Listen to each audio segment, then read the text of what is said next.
Particles of smelly spit landed on the old man's face, at the bridge between his eyes and his nose, and trickled down with haste to his mouth. Everyone exclaimed. Patrice turned and shuffled into his house. They watched as he dragged the unhinged door shut. Epilogue. Sir Douglas Akidi woke and looked at his phone to check for the time. It was past 5 o'clock. In the morning, a rooster was clucking loudly several times. It was raining lightly. He realized this when he saw the rain splatters on the glass window while asleep. He did not know it was raining. He sat up on the bed with great difficulty. Since the visit to Ogada village 3 days before, he had been frighteningly weak. He wondered why. He had checked his blood pressure every morning. It was in order, but it was increasingly difficult for him to sleep out of bed. Then he had a terrible dream.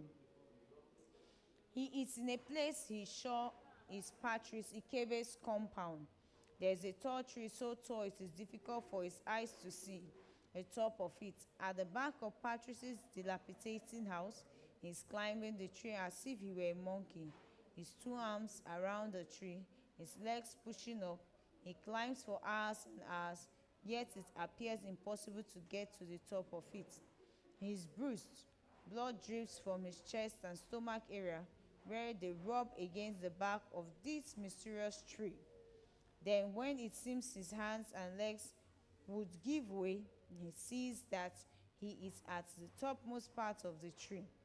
There is nothing there. Why has he been climbing for countless hours? Then he sees something. Susan is up there. It appears she is lying down on top of the branches of this tree. He calls her name. She does not answer. He climbs up hurriedly and touches her, but her body is cold. Her eyes are wide open, white like one who is dead, so white they are frightening. In a split second, it is no longer Susan, but Kosarachi, whose face he sees. Kosarachi's face no longer has vitiligo, surprisingly. It is dark all over, as if someone has rubbed powdered charcoal all over him. His eye sockets are empty and bloody, as if some hot rod had been used to take out his eyes. Then there is a split of the body in two. There is now Susan and Kosarachi, both appear dead but still alive, enough to attempt to grab at his clothes. Suddenly, Susan shoves him. He falls. When he hits the ground with a heavy thud, his bones, all of them, come out of his body. He is naked. He has an erection. Why would he have an erection? He cannot stand, but he sees that he has an erection. Then his sons appear one after the other.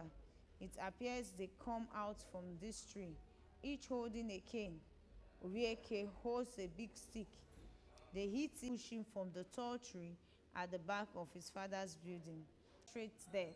It was that of him when he was being knighted by the queen. He touched it. Ah, he exclaimed in regret. Ibini Upabi, the first of Aro Okibo, he said to himself in defeat, for all he had lost.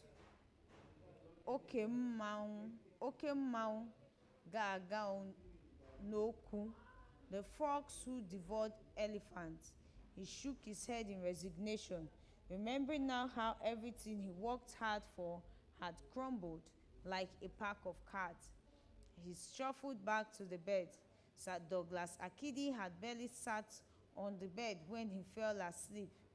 Sitting, his head placed on both hands, holding his walking stick firmly. This time, there was a thin line between dream and reality. There is a knock to his door. It opens. It is his driver.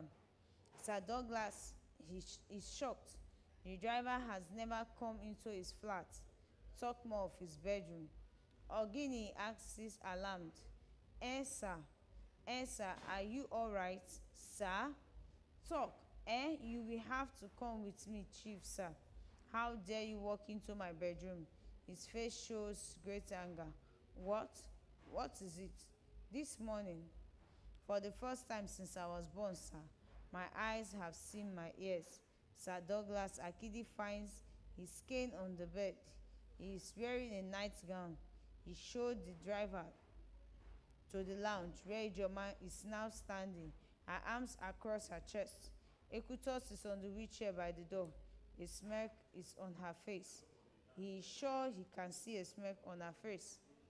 Follow me, chief, sir, the driver says. Into the rain. Follow me, chief Biko, the driver begs. They get into the rain. It takes him time to shuffle to the back of the boys' quarters, where the driver leads him to where a huge mango tree stands. There, a body dangles from a rope. The driver points at the body before placing both hands on his head. The body was on a pyjama, which clings to it as it's glued by the rain. He is not wearing trousers. The gown stretches up a little over his hip, such that one can see his pubic hair. Sir Douglas Akidi is choked by the saliva in his mouth. He coughs uncontrollably, holding his walking stick so as not to fall. He stands for long moments staring. When he gathers himself, he approaches the dangling body. He is shivering. He hesitates. He stretches out his hand. He draws down the gown to cover his nakedness. His son deserves some glory, even in death, but it is a horrible death, one considered an abomination. He knows the implication. There is no sound aside the rain hitting the tree branches and the leaves and the bare earth.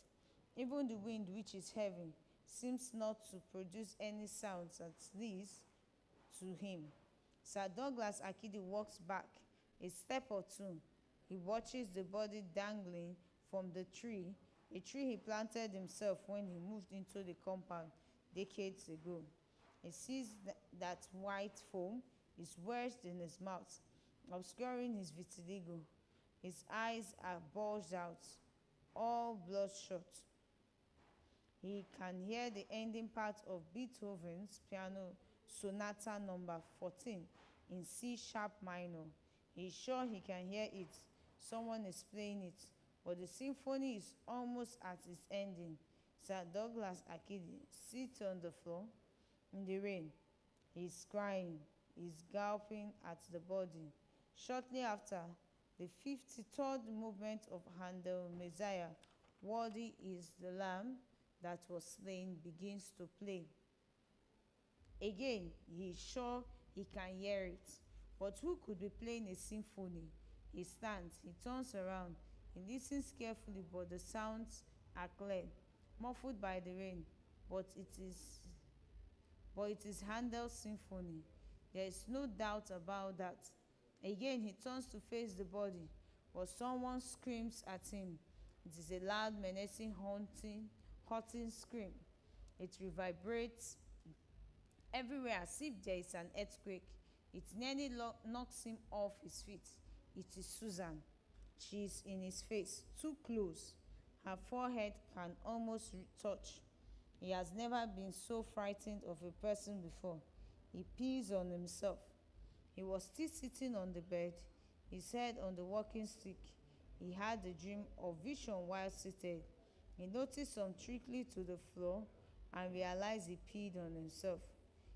He could not comprehend what just happened, or whether it was all in his head. Then there was a knock on the door. The end. Brides of the Infidels by Anote Ajeluoru. Day of Terror. The day they took us, it was like watching a bad film. We heard gunshots from the distance. We did not know what it was or who was shooting. After the same time, there were so many guns firing. We were used to hunters shooting games in the open grass land, but it was never so many shots at once. So this time, it was different. Ta ta ta ta ta, ra ta ta ta ta, ra ta ta ta ta ta ta. The shots fired on and on. They seemed to go on forever. We were really very scared. We were in the living room studying the Bible that Sunday afternoon, long after church service, as was our custom at home. When the gunshots began to sing, Father quickly finished the portion of the Bible he was reading. And Mother said a short prayer for the safety of us all. We hurriedly chorused, Amen. Father went outside to see what was happening. There, there he joined other men in the neighborhood. We could hear them talking in low tones, wondering who could be shooting. Mother told my brother and me to go into our rooms and remain still.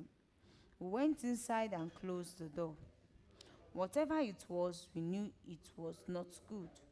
We had been hearing stories of killings and destruction in neighboring villages.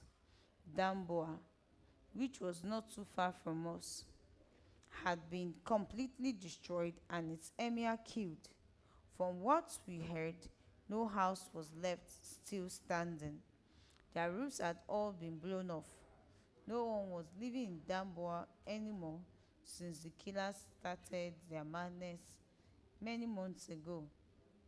Boko Haram, haters of Western education, was what they called them.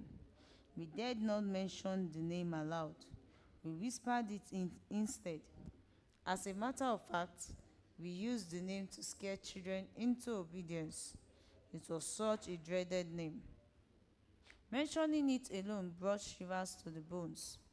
So we would just say killers for an impure God. Our mothers had been so afraid for us, their sons and daughters, as we made our way to school every day. Stories of what happened in a secondary school in Yobe, where innocent schoolboys were murdered in cold blood, had found their way into our ears, much as our parents tried to keep such bad stories from us. And then Chibok happened, and later Dapchi. The names refer to girls stolen from their schools and taken into the unknown. Just like that, they happened in quick succession. Thus, it seemed the world was coming to an end, particularly for school children. Why was school being made to look as bad, to look so bad? They, why were they making school fearful when we enjoyed school so much? School was fun and learning was great fun. School was where we had all the time in the world to play with our friends and classmates. School was where we learnt new things. School was where a window opened to the outside world for us to see beyond our small Akwaga town. School was what opened our rural eyes to possibilities our small town did not have. Oh, how I loved school. And our teachers, though sometimes mean, behaved as if they were our second parents. They showed us love, so why should anyone kill school children like us for no offense? Were those people sick in the head? What was the question? One of our teachers, Malam Boko, always asked way in the class. These fearful stories were becoming ugly legends in our small town. They did not sound like things that should happen in real world. We could hardly breathe for fear whenever these stories were being whispered among us. Our mothers did not want to a similar fate to befall us. However, how could anyone contemplate adopting schoolgirls from their hostels? Why kill schoolboys who had not offended you? Where did these people take the girls? What were they doing to them? And where were all the girls being kept? When would the girls be brought back to their families to resume school? When would this madness stop? Oh, when? A million questions, but nobody seemed to have the answers. This increased our fear in Akwaga. We lived in sheer torment. These were the thoughts that often went through our young minds when we spoke about those boys who were killed and those girls who were taken away. How were the parents taking the kidnap of their daughters and sons? Who would help these grieving parents recover their children? I often imagine myself in their shoes, as our English teacher would say whenever she wanted us to imagine a bad situation. God forbid that one should ever be in such ugly shoes. How would my dear mother feel? What would she do? How would she cope? Kill herself? Mother was capable of harming herself if anything bad should happen to me. As Christians, we knew how wrong it was to take another's we knew how wrong it was to take another person's life. But these people feared no God or man. For them, killing was a sport. It did not matter whether you offended them or not, whether you were right or wrong.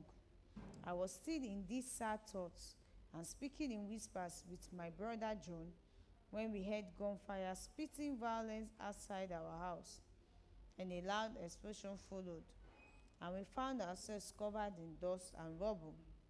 For a long time I lay still. I did not know where I was, but after some time I began to hear voices faintly shouting orders in a mixture of Kanuri and Hausa for someone to search everywhere. I listened hard, but the loud noise from the explosion made it difficult for me to hear well. It was as though the noise was coming from a deep tunnel and I was farther deep down in it. Many whistling noises filled my ears. Everything came to me when an echo at first. I listened, well, to make a sense of what had happened or where I was. Slowly, I began to regain my senses, and it became clear that there were people around me.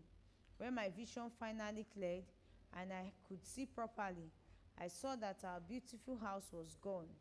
The open sky was the first thing that greeted my stunned gaze. The roof was no more. My brother lay in a pile of rubble not too far from where I was. I crawled to him and touched him, trying to rouse him. He stirred briefly and groaned. Then the killers saw us. One of them came to us. When he saw that my brother was still alive, he aimed the gun at him and shot him in the head. My brother stretched and lay flat, his blood splattering all over my body. I screamed and rose on shaky legs and flew at the killer, and both of us crashed into the dusty pile. With my feeble fists, I started raining blows on his slim body. He tried effortlessly to block the blows with his gun. One of the men came and dragged me away from him and held me tightly. My brother's killer got up, and I could see fire in his eyes. Why did he have to kill my brother? John was only 11 years old. How had he offended him? And now I, a mere woman, had failed him. The man dragged me out of the rubble of our house. Suddenly I saw my mother lying in a heap. I flew for my captor and went to her. I knelt beside her and held her to myself. She was still breathing. I cleaned the dust from her body. She slowly stood up with me as we waded through the rubble and went outside. That was when we saw father and the other men in the neighborhood. They were stretched out in front of our house, all bloody and dead. They had been killed by the killers for an impure God. Women in the neighborhood and girls like me had gathered, wailing uncontrollably and throwing themselves on the ground. All the boys in the neighborhood also lay dead beside their fathers. It was like the end of the world. We had heard about these evil people and their wicked acts in other villages, but hardly did we believe they were capable of this sort of acts. Evil. In just a few moments, they had wiped out almost all the men in our town, except those who were lucky to escape to the hills beyond or out of their reach. They did not allow us to mourn our dead. They lined us up, the widowed women and bereaved girls, and asked us to march in the direction they pointed to us. As we marched on to where we did not know, we wept, looking back at our dead, who lay in the pool of their own blood, sprawled on the dust. They punished us farther and farther away from our beloved fathers, brothers, husbands, uncles, and everything we know and cared for. They pushed us to the unknown. Our pain was worsened by the fact that there would be no one to give our beloved dead decent burials. The thought of allowing our fathers, husbands, brothers, and sons to rot away in the bleaching sun seeking us, but we were women facing a powerful enemy. Those of us who tried to break away and run towards the dead were forcibly brought back into line to continue the march. Then we got to a point where they parked their vehicles. They headed us into them like sheep and drove off. We stared at the hazy dust the vehicles raised in their wake, and soon lost sight of our ancestral homestead and the things that gave us life and sustenance. In short, we lost sight of who we were as the demons drove us to the unknown hell they had prepared for us. The long journey. It was late afternoon when the murderers pushed us into their trucks and drove off into the dusty road that led to their den. We had no idea of where they were taking us, but we had heard of Sambisa Forest as their hideout. It seemed such a distant place. I had never been there before. No one I knew had. With our hearts filled with pain at the death of our beloved ones, we were ready for the worst. What could be worse than my beloved father's death in the hands of these ruffians, or that of my younger brother and our neighbors? Death could not have been worse. We looked at them closely now. They are demons who had just rendered our mother widows and their children fatherless. Ruffians. They were ruffians. They held their guns over their shoulders carelessly. Their clothes were plastered to their bodies with blood and sweat. They needed a bath. They smelled of death, blood, and sweat. They looked horrible. Well, it was no surprise they could only inflict horrible things on other people. It did not seem as though they were capable of love. Only loveless people hurt other people the way these killers did for an impure God. In our town, we had lived together peacefully with Muslims for as long as I could remember in my 13 years of life. We did not know them to carry guns to kill other people. The Allah of these ruffians must be different from the one the other Muslims that we knew worshipped.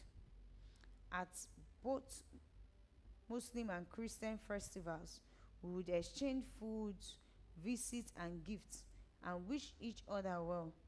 Nobody fought anybody, much less killed anybody. In my school, we sat and played together. We quarreled only because we were children, and even at that, we made up soon after. We had never quarreled because we were children and they were Muslim. We were Christians and they were Muslims. The journey before us stretched on and on. At a point, I thought it would never come to an end. The terrain was mostly grassland, but at intervals, hillocks dotted the plains. At other times, it would be sheer rocks rising from the ground like ugly giants. Although it was mostly dry up here, even in rainy season, we knew we were in the dry season. The grasses always looked burnt like a bad cooked pot, with only a small window of greenery from August to October. It was always dry with oppressive heat, dust, and sand. That was how the savannah plain stretched on before our eyes. I had never traveled this far from our town before, and it seemed such a strange country before me. Although mostly flat plain, the few dips and rise of the valleys, rock hills, and bridges would have made it a fascinating view, but our situation was not that of tourists out to enjoy the countryside. We were prisoners of a horrible enemy. We had many dead ones behind us that we could not mourn, bury, or do anything about. In the light of this, the scenery presented an unpleasant backdrop to our suffering. We saw it, but we did not notice it. It merely added to our misery as a people being taken into slavery by an enemy ready to wipe us out of existence. There was oppressive heat in the open, vast grassland, no breeze stirred to give us any momentary relief from the heat and our suffering. The vehicles only stumbled on like drunken men on the uneven paths that we were traveling in to an unknown destination. Inside the truck, we swayed to the rough rocking that seemed to toss us whichever way, like limbless dancers. Our shoulders and heads swayed to the voiceless music the trucks were playing. I looked at my mother, who was huddled close to me, her face buried in her hands. I held her close in that awkward sideway embrace. It was the most we could manage in the circumstance to gain some small warmth, contact, and comfort in our suffering. We were tightly packed like chickens being taken to the market in a cage. I surveyed the others, our fellow captives. These were our neighbors and people we had laughed and quarreled with. There was no difference. We were united in our grief. Tears streamed down our faces. The girls looked aged. The women, our mothers, looked like human beings from another era, shriveled, tired, and drawn. We were painting of pain. The open wailings before we started out on this endless, ruthless journey to nowhere had given way to sniffs and tears coming down our sun-bleached, dusty faces. They were endless rivulets mixed with mucus, dripping from sniveling noses that we blew into our hands, and the tattered clothes plastered to our tired bodies. I could trace the lines of weariness that ran down mother's face, as well as the veins that stood out from her long gazelle neck and arms. Mother had suffered a lot in life. As such, she did not need to suffer like this again in the hands of these evil children, who feared neither man nor God. Mother had been orphaned at a young age. It was the church mission in our town that raised her up. One of those senseless crises that often erupted in our part of the world had claimed the life of her parents, my maternal grandparents. So, I did not know them. It was only the stories that mother told about them. which were sometimes sketchy, that gave me a hazy picture of who they were. She was still a child herself, 8 or 9 years old, when they were killed. She could not tell how old exactly she was. Though Fulani and a Muslim, it was at the church mission she wandered into that she got help and care. She lived with the mission's clergy and his family. Thus, she easily became one of them when no one came to claim her. That was how father saw her and married her. It was a difficult marriage. For the first 13 years, there was no child. Father's parents were impatient initially. They did not object to the marriage, from what I gathered. They were school teachers and were exposed enough to know the difference in the circumstances of birth was nothing to worry about, and that human beings are the same the world over. Grandmother was Hausa, while grandfather was Kanuri, so they knew that mixed marriage was not something to fear. But when children refused to come, tension started to rise. Father was then the only child, and my grandparents wanted to see grandchildren before they slept with their ancestors. The strain of expectation was a drain on mother. It made her grow older than she should have.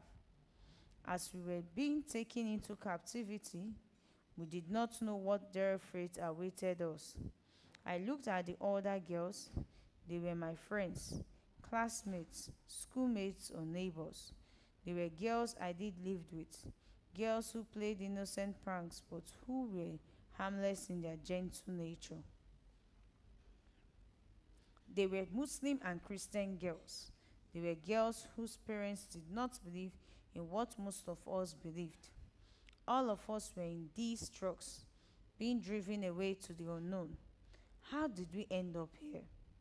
I looked at Adiza, with whom I shared a desk in our class. Not far off was Halima, the slim one. There was Sarah, the dimply one, and Memuna, the giggly one. Adisa was the most pretty girl among us. Even in our state of shock and grief, you could still see how pretty she looked. I wondered what would happen to her, to us, as the truck still bumped on the rough road, roaring into the advancing evening. When would we get there? Wherever they were taking us.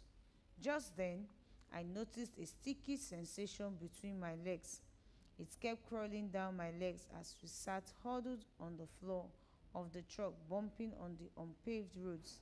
Then, without anyone noticing, I gently slid my left hand down between my thigh and felt a sticky wet substance. I couldn't have urinated on myself, could I? Wondered. But when I gently raised my fingers up to look at the wet substance, I screamed in fright at what I saw. Blood. Had I injured myself? How? When? With what? My hand trembled in fright.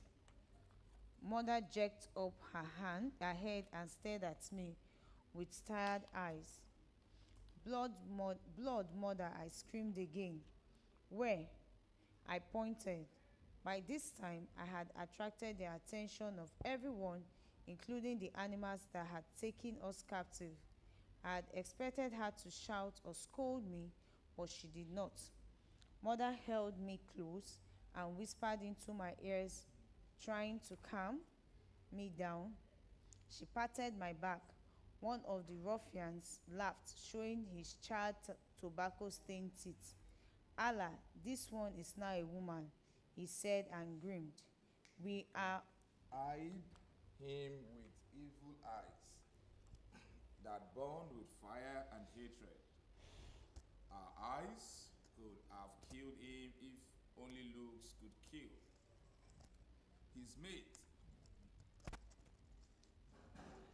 His mates joined him in their mother's foolish laughter. Thank you.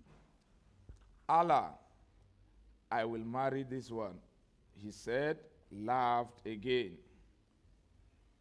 He made to dance at my shame, his gun slung carelessly over the shoulder, swayed this way and that way.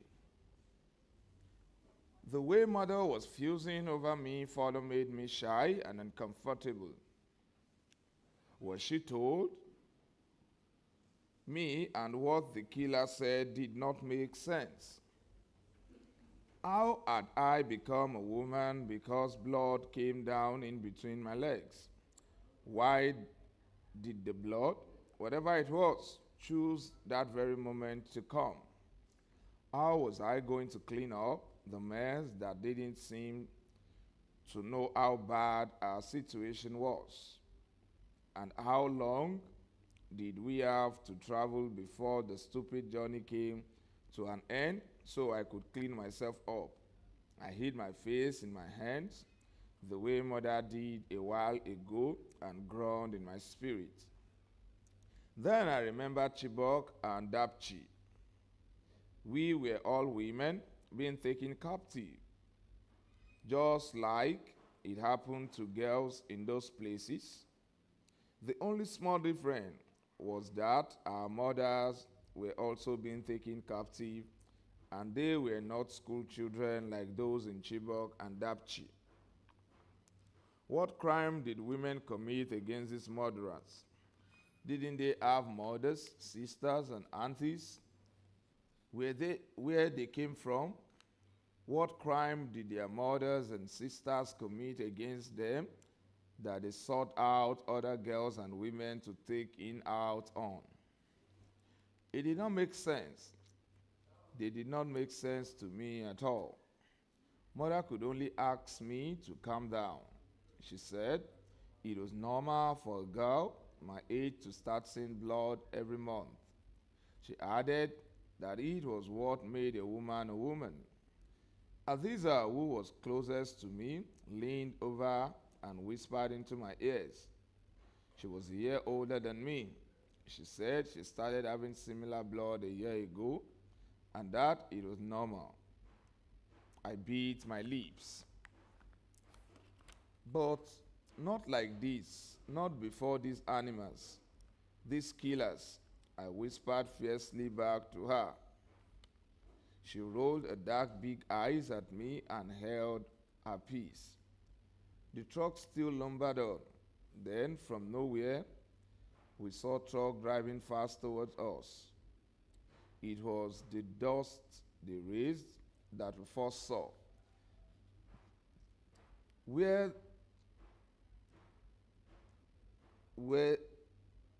they there on their own people coming to join us in the endless, senseless journey? We did not know. Then our killer captors saw the truck driving towards us. Soldiers, the cry rented the air from amongst them. Many of them leapt out of the trucks at once, but the truck did not stop.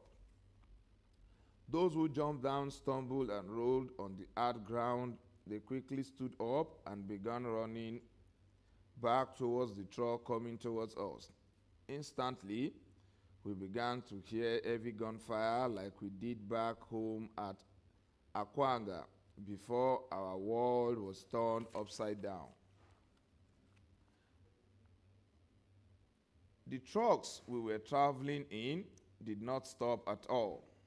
The distance began to swallow our captives who just jumped down, and the truck was driving towards us until the echoes of gunfire in the open savannah died down completely. It dawned on us what has just happened. Rescue for us was almost within reach, but we could not tell how that would happen. Would the soldiers shoot at them and at us too? Would we survive the gunfire? Would we die? How would they pick out the killers and leave us alive? We would never know what would have happened. It was clear those ruffians who jumped down had stopped the soldiers from coming to rescue. We wept the more when we realized that help was about almost within reach. But our captor simply ignored us and drove on with greater speed and urgency. We wished those ruffians who jumped down to confront the soldiers dead. They too deserved to die like our fathers, brothers, and uncles back at Akwanga. But on a second thought, what we had heard about the soldiers did not give us much cheer, even though they came close to rescuing us. Our fathers discussed the Boko Haram war openly whenever they met. The soldiers were not committed enough to the fight to end the war. They often lamented. Otherwise, the war would have ended long ago. The big soldiers, they also said, were profiting from the war by taking all the money meant to give these killers a good fight. The small soldiers were dying in large numbers, but the big soldiers didn't care an inch as long as their pockets were being filled with money. But why would the big soldiers do that? I often wondered. I did not know what to believe. How could these ruffians, who were not different from the notorious Almajiri, the street urchin who even looked worse than beggars, beat our own soldiers? Adese's uncle was a soldier. He built a big house in our town. He was always smartly dressed in army uniform whenever he visited from Kaduna. He was a soldier teacher, we were told. Was he among those who did not want the war to end so he could continue to benefit? But see now, his own brother and nephews were all dead. Would he forgive himself if it was true that he had a hand in prolonging the war? It was so confusing for my young mind. I placed my head on mother's lap and made to rest it, trying as much as possible to make myself comfortable because of the sticky things flowing between my thighs. I could feel the onset of headache. I felt so tired. When the formidable Sambisa forests came into view, it was as though our fate had finally been sealed. We had heard how difficult it was for government soldiers to penetrate it to deal with these killers for an impure God. If the soldiers could not penetrate this forest to fight these ruffians, what would become of our fate in their hands? What did they want to do with us anyway? Why take us, ordinary women, prisoners? It was hard for me to understand what their aim was toward us, helpless women. These were bad times for everyone except these ruffians. From the look of it, there was nothing you could put past them. They had proven that they were capable of the worst form of evil. We only had to wait to see what they had in store for us. We finally arrived in Sambisa Forest. The infidels drove us deeper and deeper into the dark bowl. We felt like Jonah inside the belly of the great fish. However, this was a voluntary escape from God's mission to evangelize. We were being held against our will and forced on a journey we did not know or approve of. The ruffians did not stop until we went deeper and deeper inside. By the time they stopped, it was dark and we had no idea where we were. It was trees and shrubs all around and nothing more. Night had begun to fall and it looked so strange.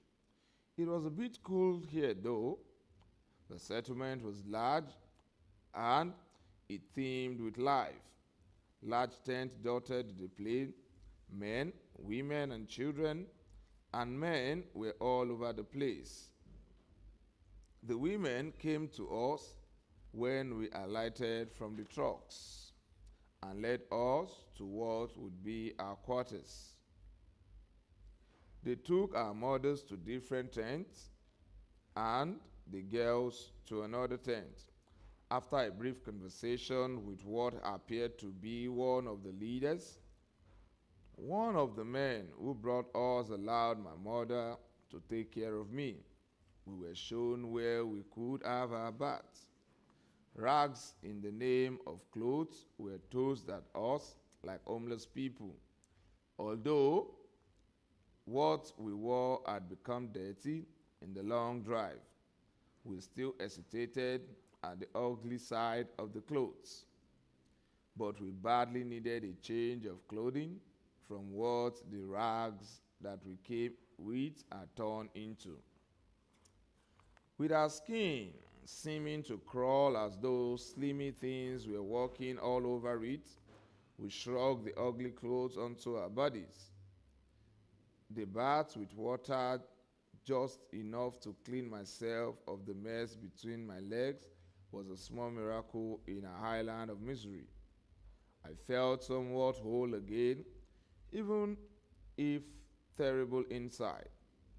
They allowed mother to stay with me for a few days before taking me away to where other young girls my age were being kept. Those few days, we mostly cried and mourned our dead ones, Father and John, and all those slain in Akwanga. We mourned our uncertain fate in the forest where they had brought us.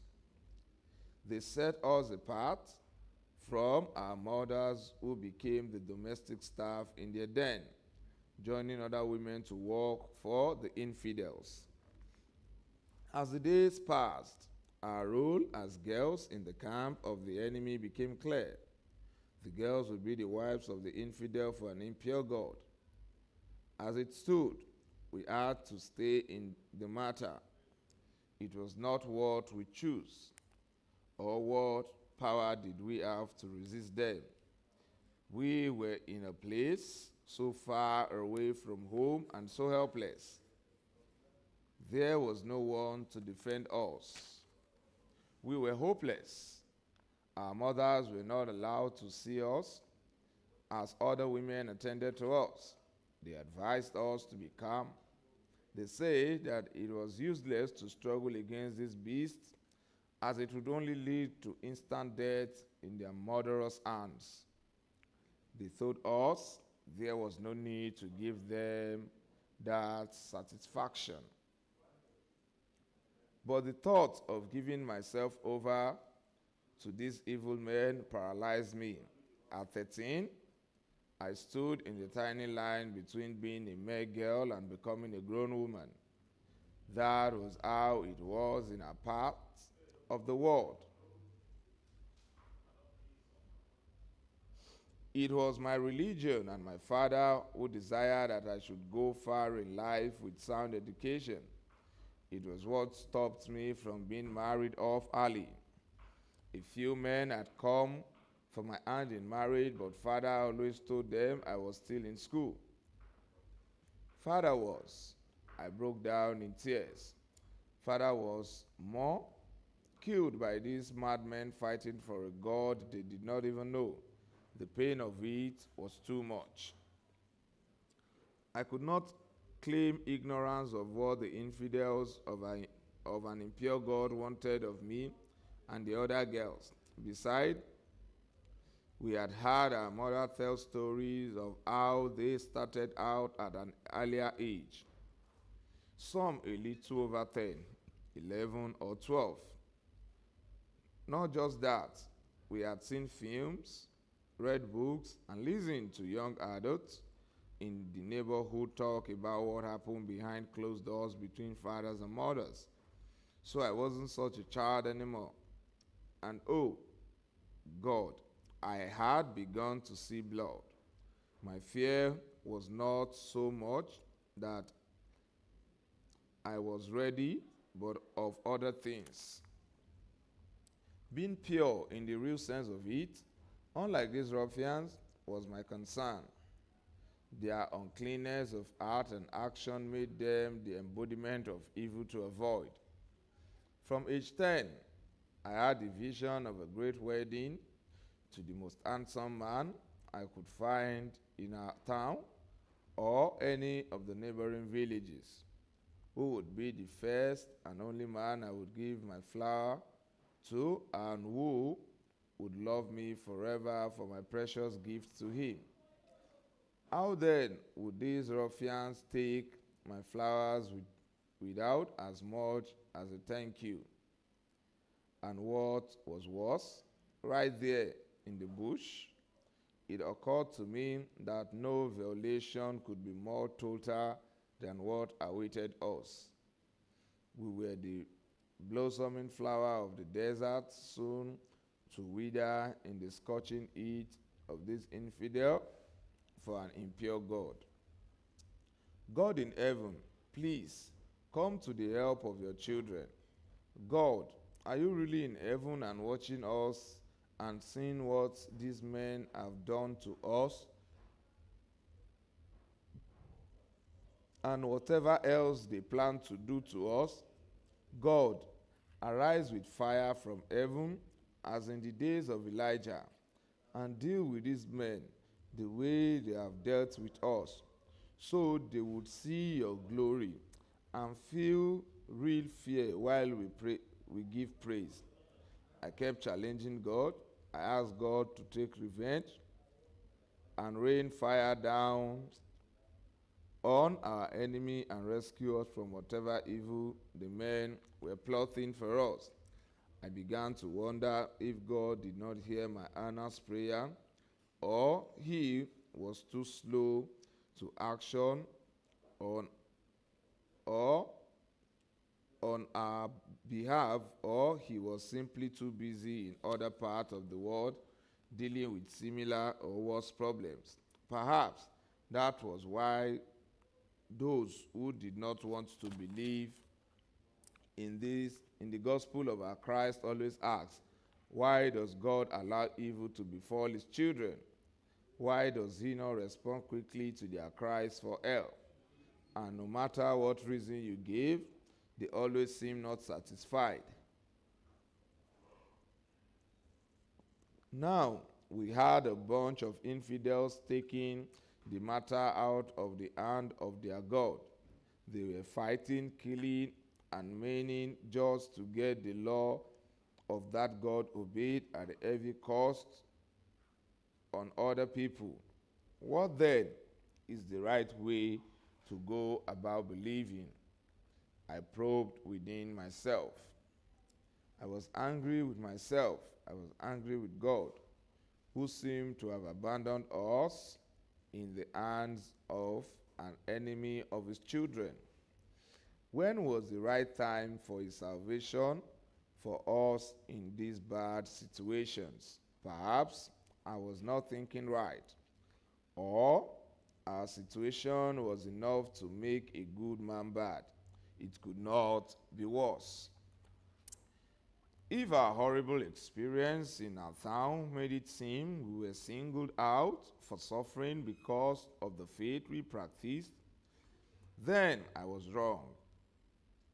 All around me in the camp were young girls of various ages. Most of the girls were obviously from the faith this infidel pretend to be fighting to impose on everyone. It did not look as if they came to the camp of their own free will. They too were forced like us to be their slaves. But why? I saw myself asking no one in particular. Did they also kill their fathers and brothers like they did to us? If they did, who would be left to practice the faith these ruffians desperately want to impose on others? Were they so stupid? At 13, I could see how hopeless their mission was.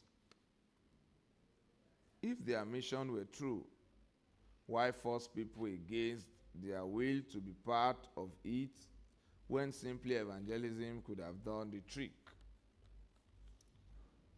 I was in the thought when a young girl my age, heavily pregnant, walked up to where I stood. She surveyed the miserable camp that would be my home for how long I could not tell. I could see suffering written in her large round eyes. Inside of me, I felt a knife cutting deeply through my intestines. Who could have done this to her? I asked myself. You just arrived? I heard her ask, and I nodded. Which village did they take you? I did not know why, but I felt drawn to her. A kindred spirit bearing the burden of these infidels. I just made some noise in my throat and gestured widely.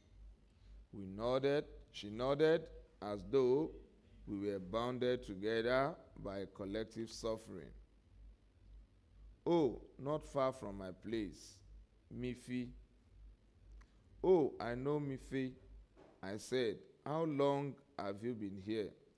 Over a year now, she said. This is the result, she said, pointing at her round belly. I hesitated, not sure whether what I had to say was right, but curiosity got the better of me.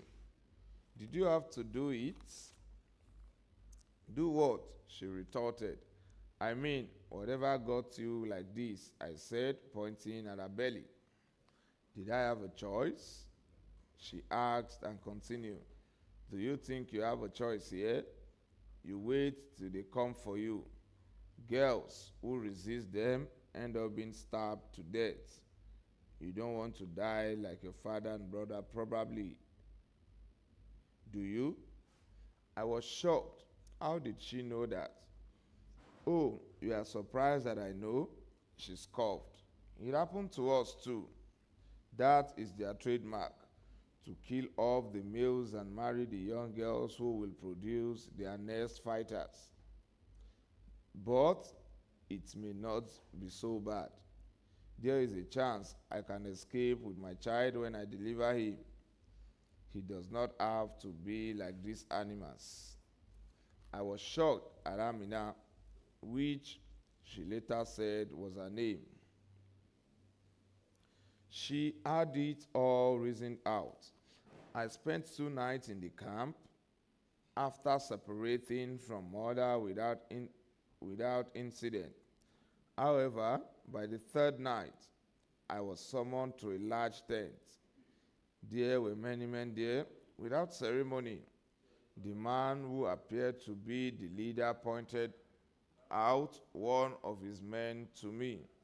He said I ought to have been married off long ago, but for the foolish foreign ways our foolish parent had planned in our brains, which would not allow us to think clearly. From now on, this is your husband, he announced. You shall go with him to his tent. If I hear of any trouble from you, you are dead, he thundered. He waved us away. The young man came to me without ceremony and held me by the arms and led me out. Outside, he paused, regarded me briefly, and began to stride away. When he realized I still stood where I was, he came back and grabbed my arm again and pulled me in the direction of his tent. I followed meekly. I don't try to resist. When we got there, he opened the tent and we entered.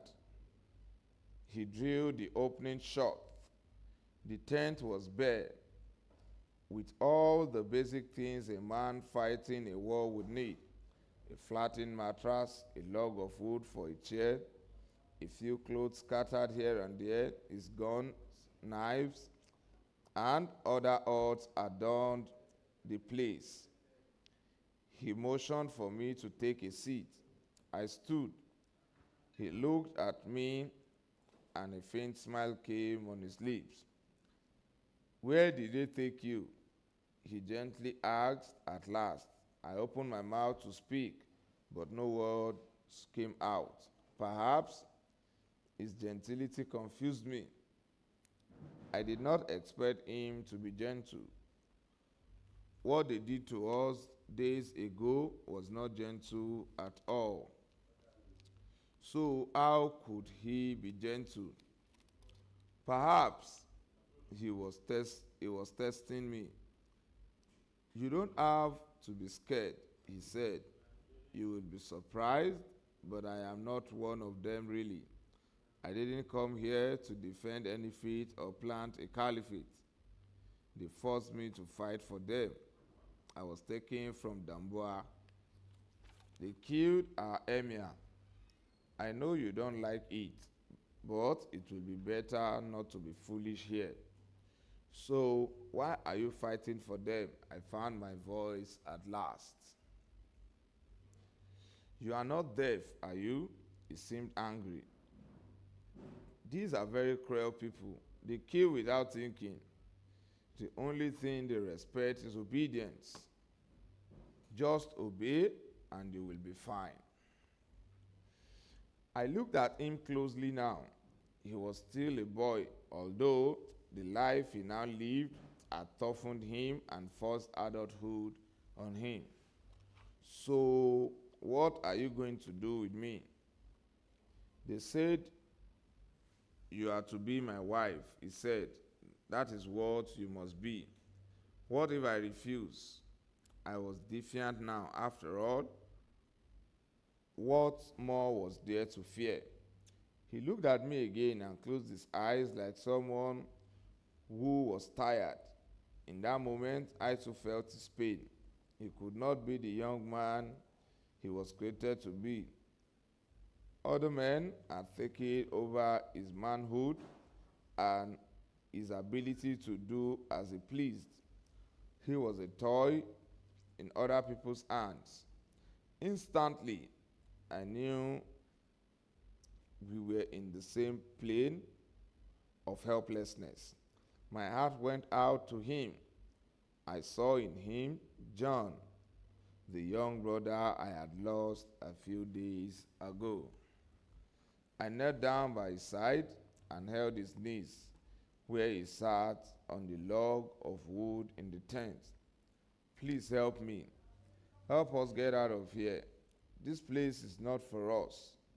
We must find a way out of here.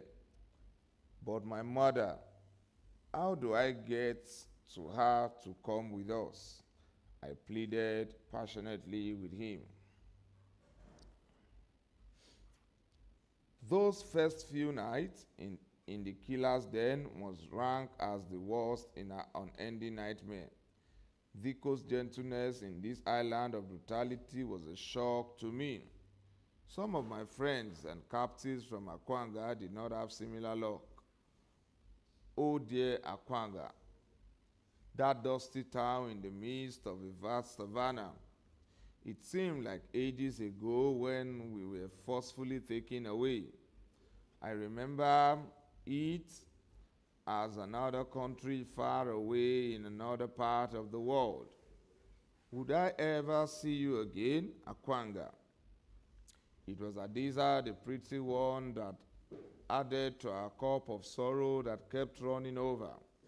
Like everyone else, she had been allotted to the one of the fighter as bride, but she would have none of it.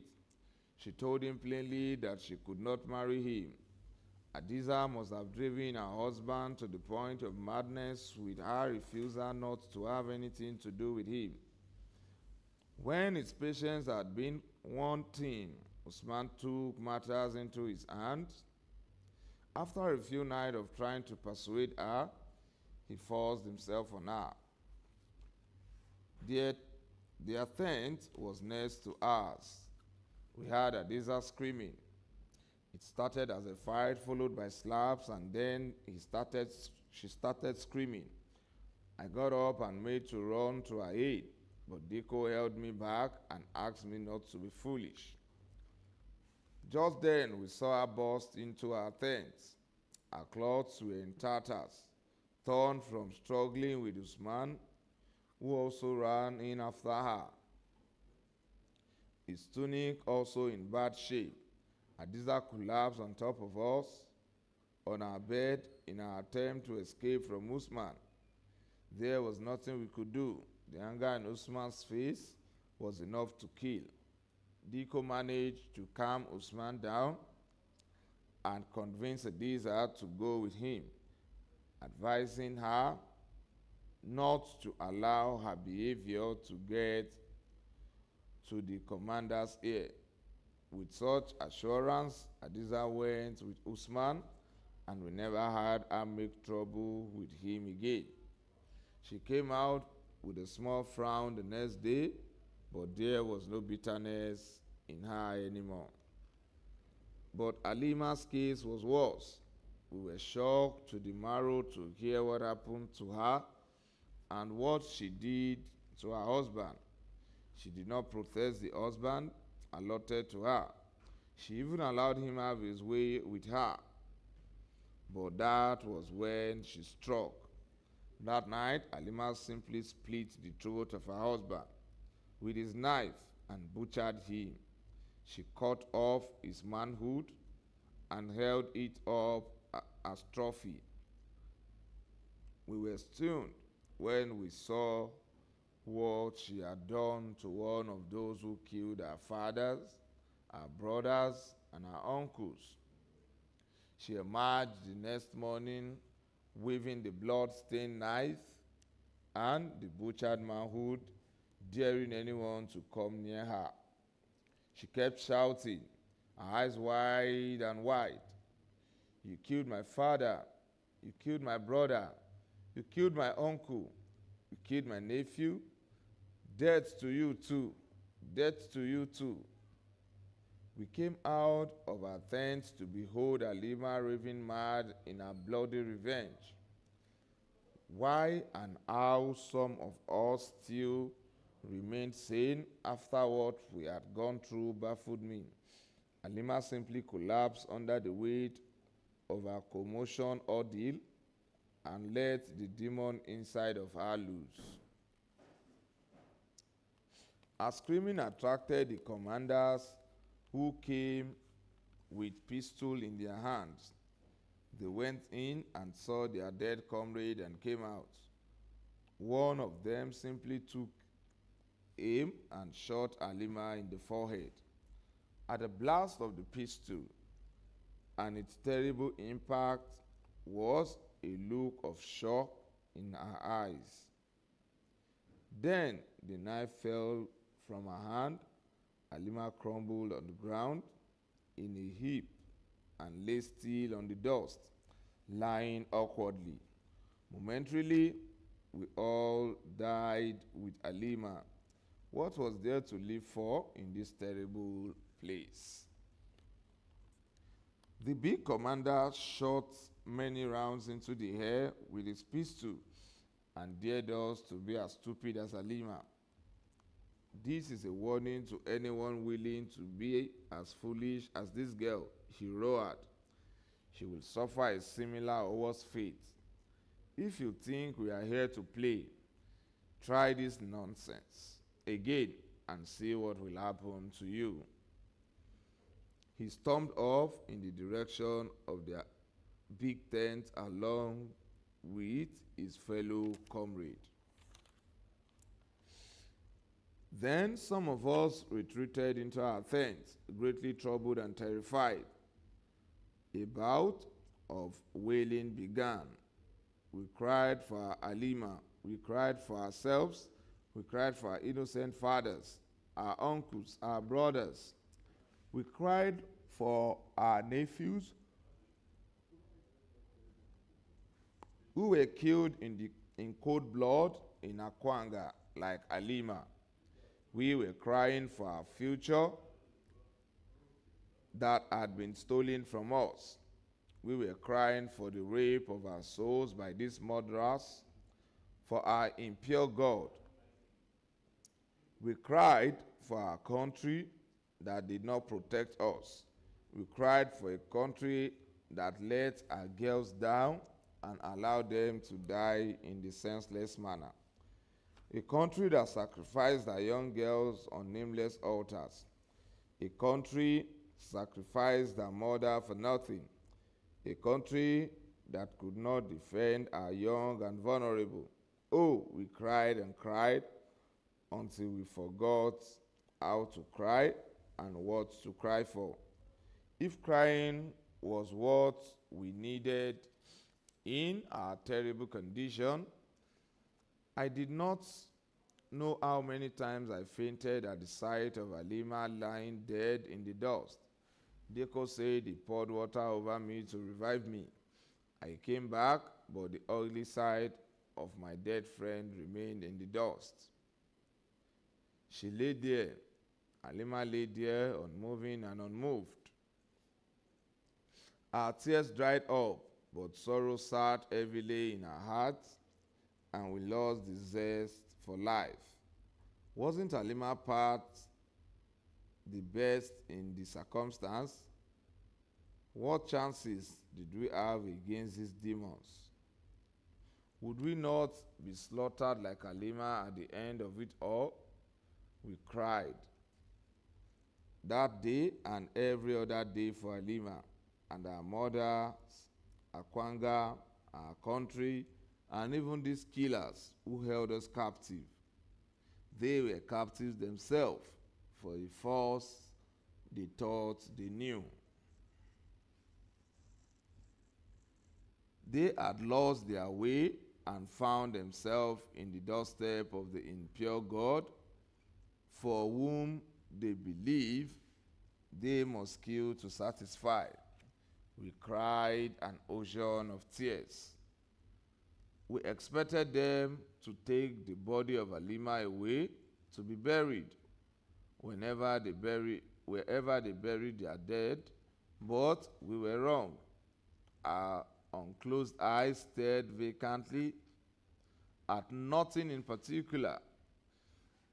They stared at us in silence, condemnation as she lay in a crumpled heap, her legs splayed in awkward positions.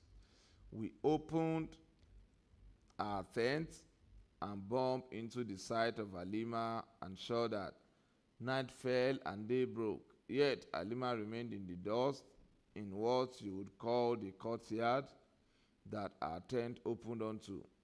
We were disgusted that this demon did not take our body away. 2 days passed, then the third. Still, Halima remained in the baking sun. Flies began to buzz around her. By the 4th day, her dear Halima began to swell. The flies had formed an unsightly heap in her nostril, eyes, and face. The flies increased in number.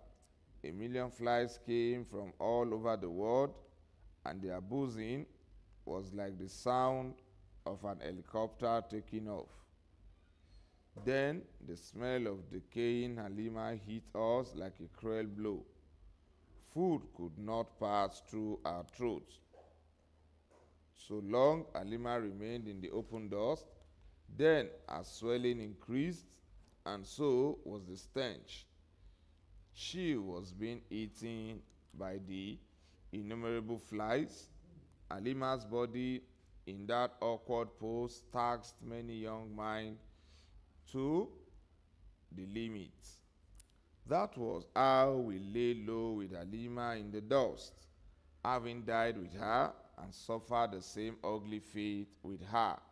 That was what Akila wanted, for us to taste of Halima's death and die with her. Halima was brave, the way we were not, but her death was not in vain. She died for her bravery.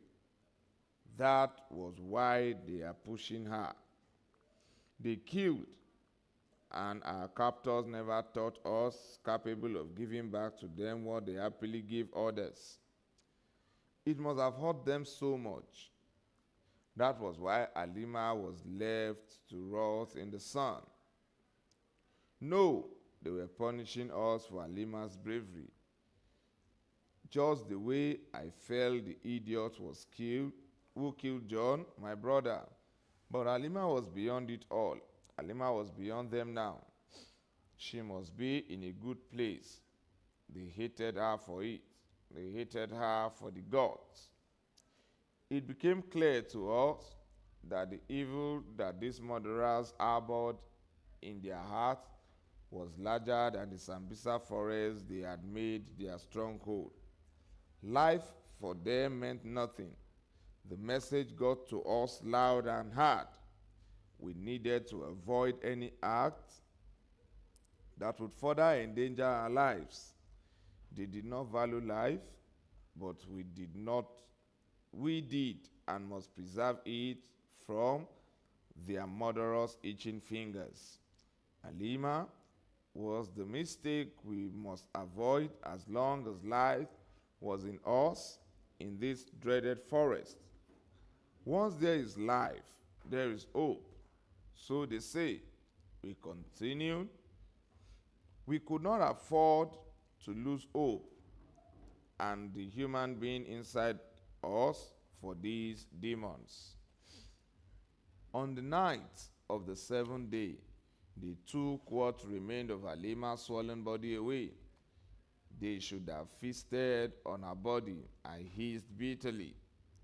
When we did not see the body again, when the eighth day broke, but Halima's body still lay on the dust in my mind's eye that refused to shut her out.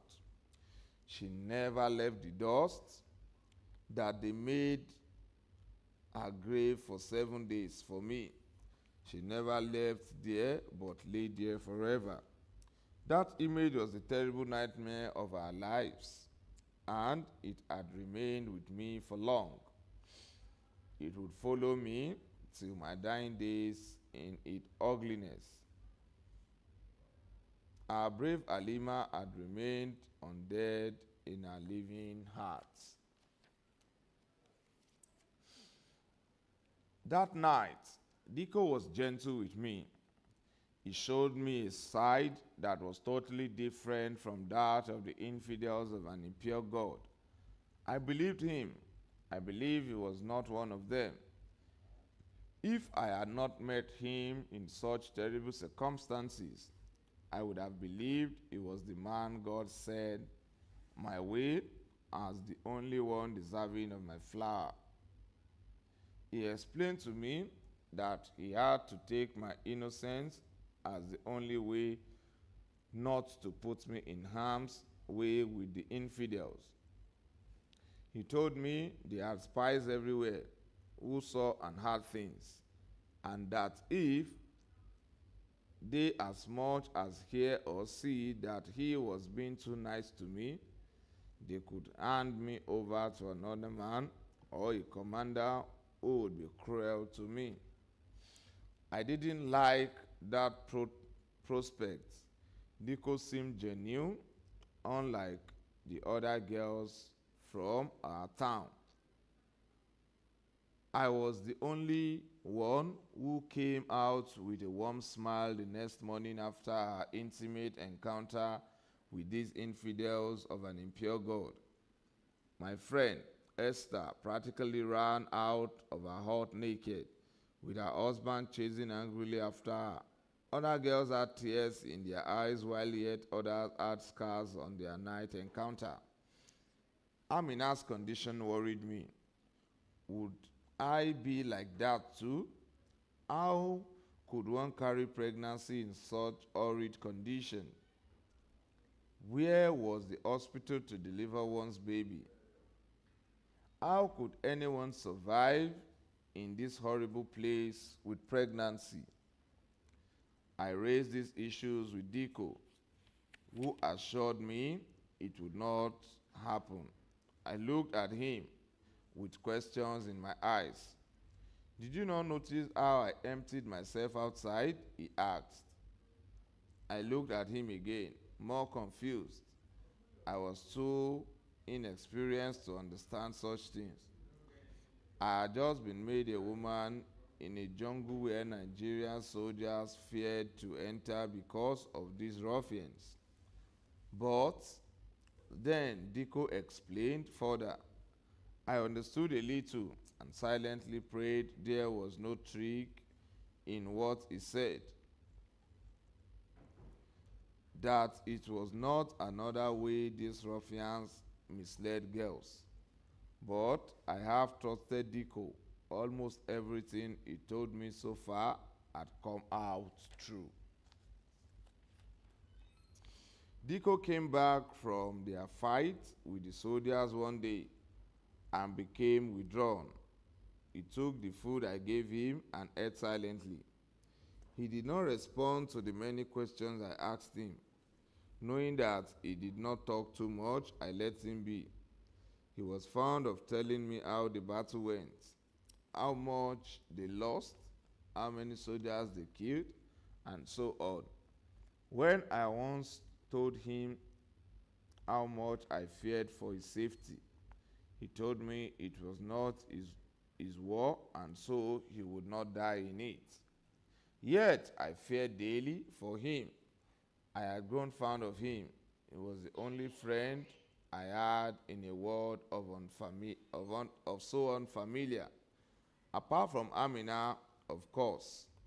The other girls from Akwanga simply resumed their ordinary lives as if they were back in their respective villages. They competed for the attention of these evil men. Sometimes they even fought, claiming that one eyed the other's husband. I felt so disgusted. How could they be so petty? How do you chase rodents when you carry the elephant on your head? After Diko ate and lay down for a while, he beckoned me to lie close to him. Then he held me close and offered a small prayer. It was the first time I heard him say a prayer aloud. Fear gripped my stomach. I raised myself on an elbow and looked at him with many questions in my eyes, but I did not voice them. I just gazed at him for a long time. Then he started speaking gently but painfully. These people have gone completely mad again. He started referring to the infidels. What have they done now? I asked. The soldiers are beating us badly, he said slowly. We don't seem to have a chance against them as before.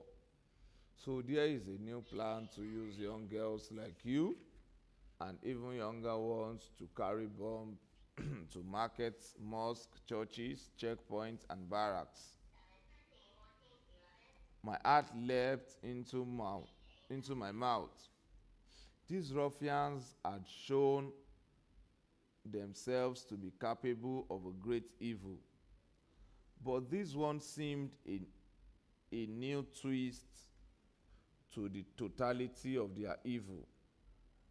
The frightening part of the new plan was what concerned me and which made him pressed. I was that girls like me who were taking long to get pregnant would be the first to be sent to die along with their victims. That night, I tossed and turned in my sleep, and it seemed that day would never break. Next day, I had puffed up eyelid and red eyes from sleeplessness. Diko was gone before I woke up. When he returned in the evening, he looked sadder than the day before. He did not touch me either. By now, I knew better than to ask many questions. So I kept my peace, hoping he would tell me what there was to his foul mood. But he did not say anything. The day also, he was out again before I woke up. This time, he did not come back at nightfall, not even in the dead of the night. And for 4 days, my Diko did not return. My fear became real. Perhaps he had been shot and killed or captured or simply surrounded, as some of them had begun to do when the heat of war became too much for them to bear. I was in a pensive mood and could not eat or do anything useful with myself. Perhaps for the first time, I knew I really liked him. In fact, I almost felt like love for one's enemy, who is in a different kind of enemy. Diko was the first man to open up my world to another possibility of life away from the madness these ruffians had inflicted on us. He was my first man, and though it had not happened the way I dreamt it up in the innocence of my previous world, he came very close, given the terrible circumstances. Diko was a dream young man. Not even the difficult position he found himself made him behave madly like the rest. He was capable of being gentle in a very rough and tough world. Although he belonged to the same fate of faithlessness of these infidels, he showed me that he had a heart and soul and was only doing what he did because he was forced to. I trusted in his assurance that he would not die in other people's senseless war. I prayed that they would not be disappointed in his wish. For me, it was a mixed hope and despair. Hope that it would somehow return to me, and despair that he might have fallen like so many of them. But God, you know Diko's heart. I prayed earnestly. Again, even when it appeared we were out of favor with our God, and he had decided not to answer our prayers just yet. You can't allow him to die like that. Exactly 5 days after he went to fight, my Diko returned with a heavily bandaged left arm. I held him tight, and tears of joy poured down my face. I had never been so happy since I entered the devil's den months ago. He was the only consolation I had in a difficult situation. I had become so used to him and even grown fond of him. I didn't know what I would have done in his absence, or how I would have coped with another of this devil's son if they were to allocate me to another of their evil kind. My happiness spilled over and even surprised Diko. He didn't know I was also capable of such tenderness towards him. Our relationship was a reasonably tolerable one until that moment. We lived like victims of unforgiving madmen and were determined to survive no matter what. For the life of one of us to be so close to being lost was an unbearable thought.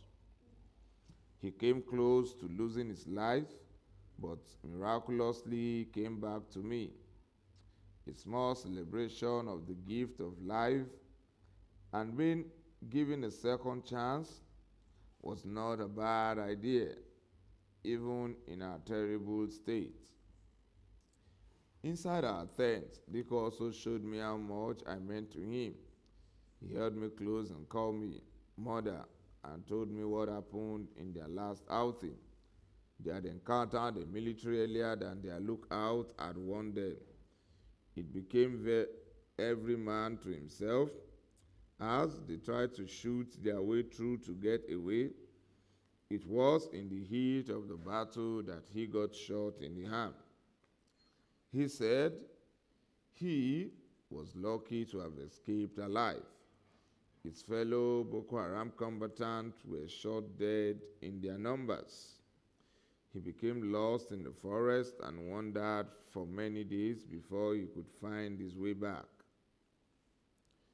He also told me how the infidels sent young girls to bomb markets and mosques in Maiduguri, Gombe, and Yobe just before their last operation. He feared that I might soon be sent out too, although he did not know when that would be. He was sorrowful about losing me to their terrible plan. He blamed himself for what might happen to me. He said he was sorry he had put me in harm's way by not making me pregnant as the infidels expected. He begged me for forgiveness for what he called his foolish action. What had it announced to in the end? He could not forgive himself. At a point, he broke down and cried. He said he had betrayed his mother by this foolish action. I was too shocked to say a word. I did not know why he called me mother, but whatever it was, it meant he felt deeply for me. The thought made me happy, even if I did not know what lay ahead. What if what he said was true about being taken to bomb markets? That did not sound nice. What was nice about anything here anyway? For my 13 years of life, I felt myself in a week, in a new kind of place. For a man to actually cry for what he thought would befall me was new. I had no experience of men and did not know how they thought or felt. I was close to my father before this infidel or an impure God came with their death and madness. Well, it was not the sort of calmness we see in the movie we watched, but I could never have suspected that a man was capable of being that soft. Deco, an unwilling soldier for evil, showed me his soft side when he cried and blamed himself for the deadly mission that awaited me. I soaked everything in as I did not know what to say. I did not need to say anything. Deco usually spoke so little, but this night he had so much to tell me. It was on the night he returned from a deadly mission and almost claimed his life. Perhaps his being so close to death gave him a voice as never before. He started talking slowly, almost painfully, as the memory of his mother seemed too heavy on his lips. He recalled the horrible life he and his mother were forced to live in his other life. We are what you call the outcast, he said. Nobody cared about us. Many of us became almajiri, orphaned to scholars who didn't care. My mother married too young. That is our custom anyway. As you know, and my father did not wait for her to grow up properly. He was in a hurry. His other two wives had failed to give him a child, but my mother immediately became pregnant. When she had me, her body was not ready for a child. You know those women who live on the outskirts of town who carry the curse of smell? That is where she used to live until these people came.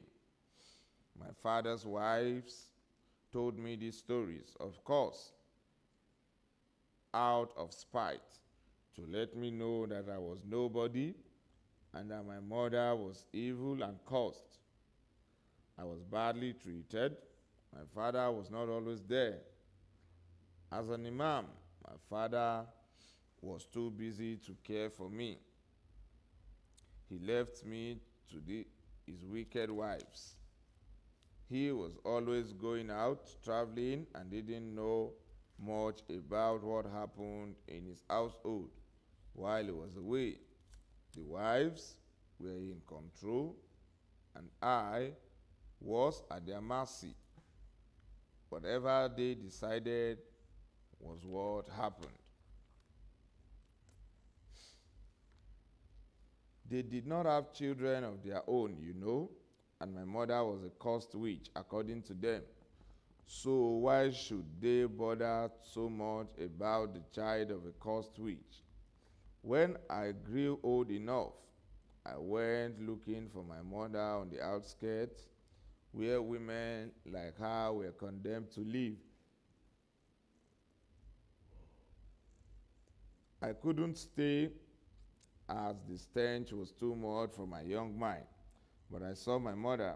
She was a pretty woman, even in that condition, and you look so much like her. When these people attacked our town, they burnt the place down along with the people there. My mother also, and I was also taken prisoner to fight for them. I had no time to even cry for my mother. It was so cruel. It has been a very hard life since. Your coming has been the only difference. He paused for a moment, then he looked at me. Hitherto, he had been looking at the floor of our tent while he spoke as if his listener was on the floor all along. But now he looked at me, his lone audience, and fixed his small eyes on me. I shifted in my seat. So when I saw you, I saw my mother in you. I was in shock. It was as though she had come back from the dead to comfort me. I did not see much of your face in the tent when the chief commanded me to marry you. But when you stood before me in the tent for the first time, I knew my mother had come back to me. I could not tell. The feeling was too much for me, and I knew I could not harm you, would never harm you. Like my mother, you are too young to be made pregnant. That was what happened to my mother. She was too young to give life to another human being. But our people do not care about such things. What they liked is what they get. I came to learn later that our condition and those of the other women who were condemned to live on the outskirts of the town were not because they were witches or cursed. She, like the other women, had children like me too early, and I was the cause. A curse. I was the cause she had to endure. I deprived her of the life she would have lived. How can I forgive myself for making her live that sort of life away from her only child and other proper human beings? And then you came, you who look so much like my dear mother. How could I make you go through what my mother went through? Yes, I am a man, and I feel entitled to a woman because of the hard life we live here, but not in these circumstances.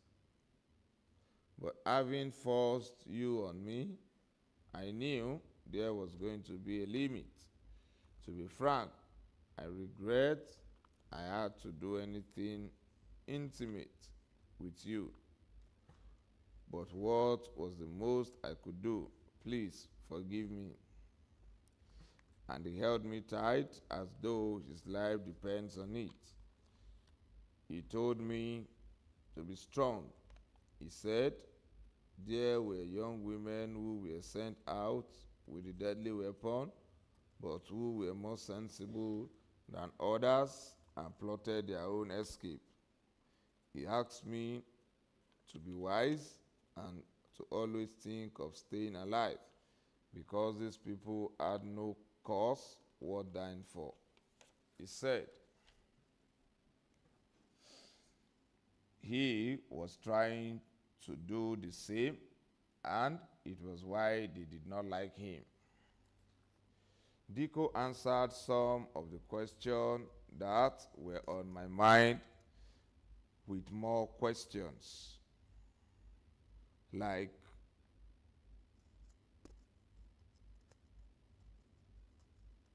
why did they use guns and other instruments made from the wisdom gathered from books and Western learning that they hated?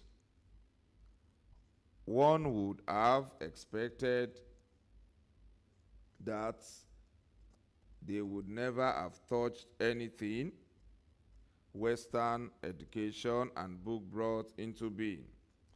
And when they had made destruction a commodity or military camp, they would use TV and the internet to broadcast to the world the extent of their evil.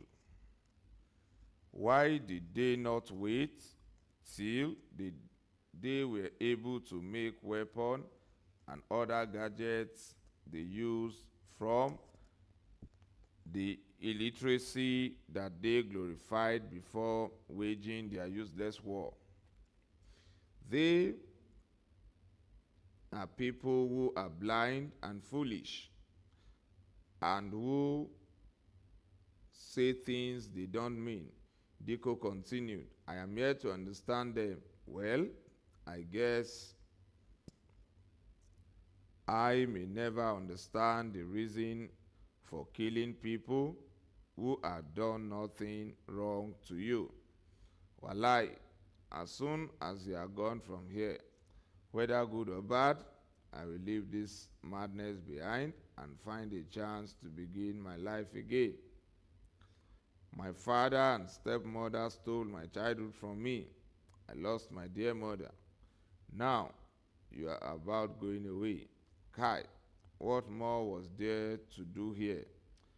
I think I will surrender to the government soldiers and go out there to make an honest living, like going to sell vegetables and fruit in one of the big cities like Kano or Kaduna or even Abuja.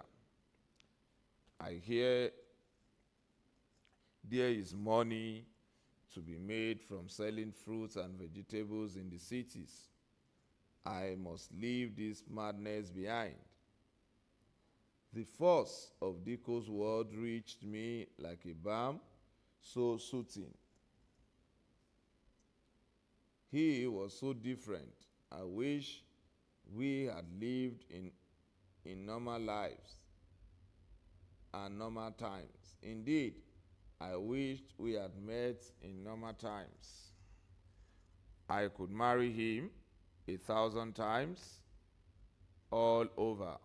Oh, how I wish two of us would leave this den of evil, go far away and live our lives away from this madness.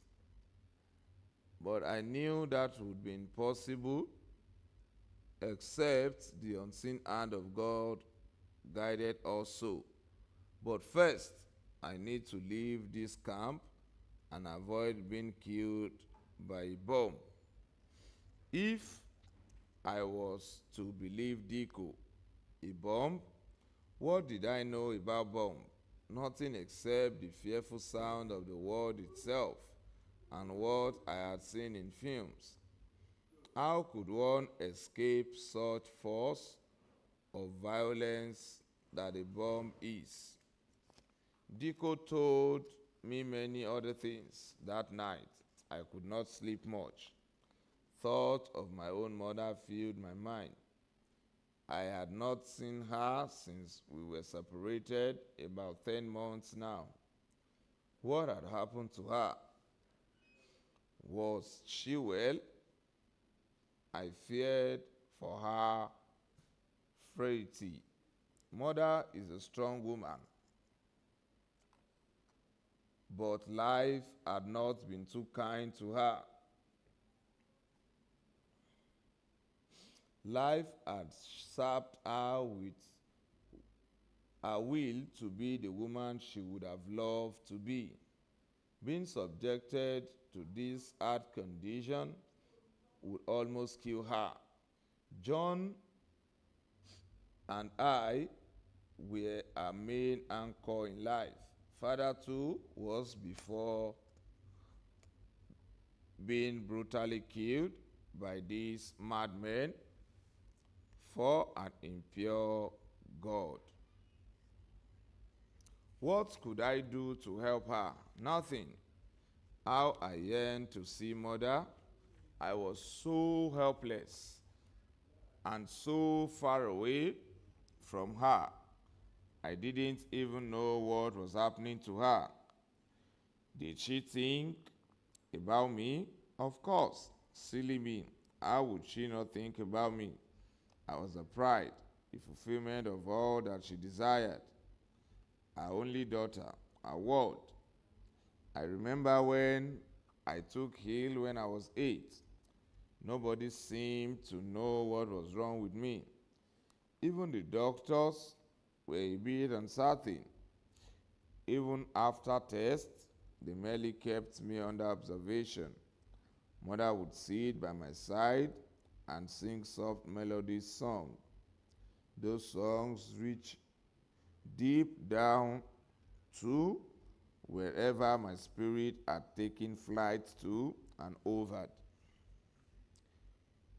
With round liquid eyes, I searched her face. Her eyes are so. I repented of all my illness at once when I saw the depth of her suffering. How could my illness so affect Mother? What deep well of human love welled up from that heart of ours to envelop me with so much affection.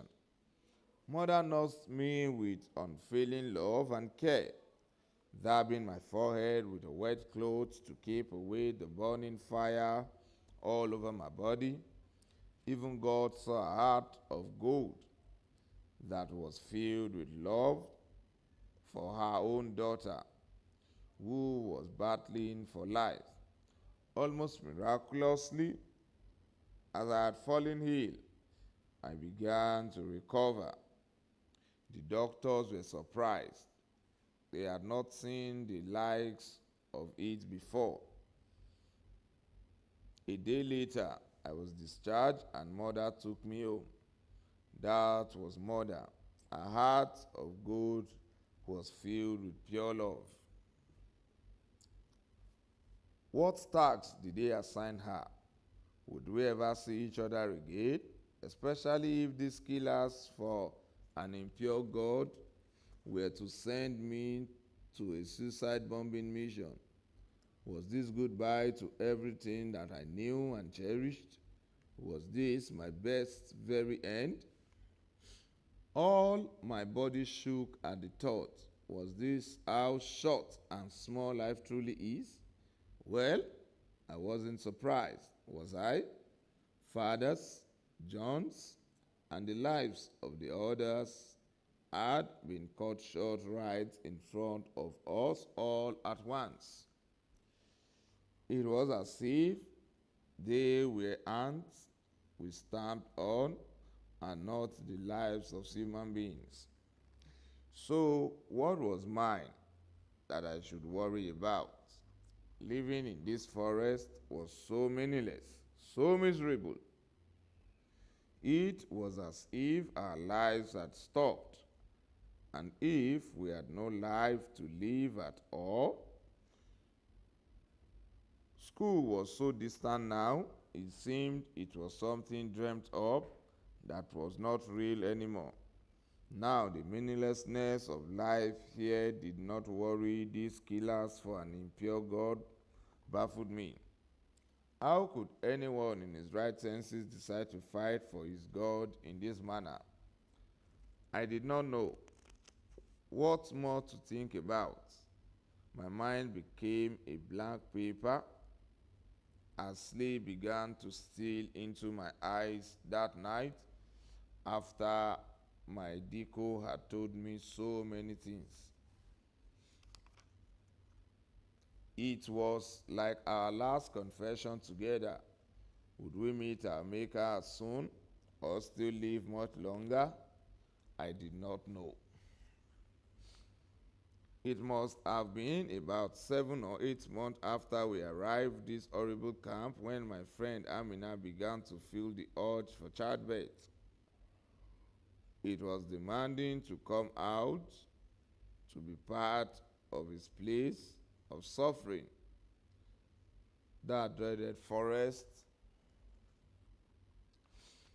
was like another country in another age, far from the one we had known in Akwanga. Nothing seemed real anymore. It was as though time had come to a final stop. Our lives with it.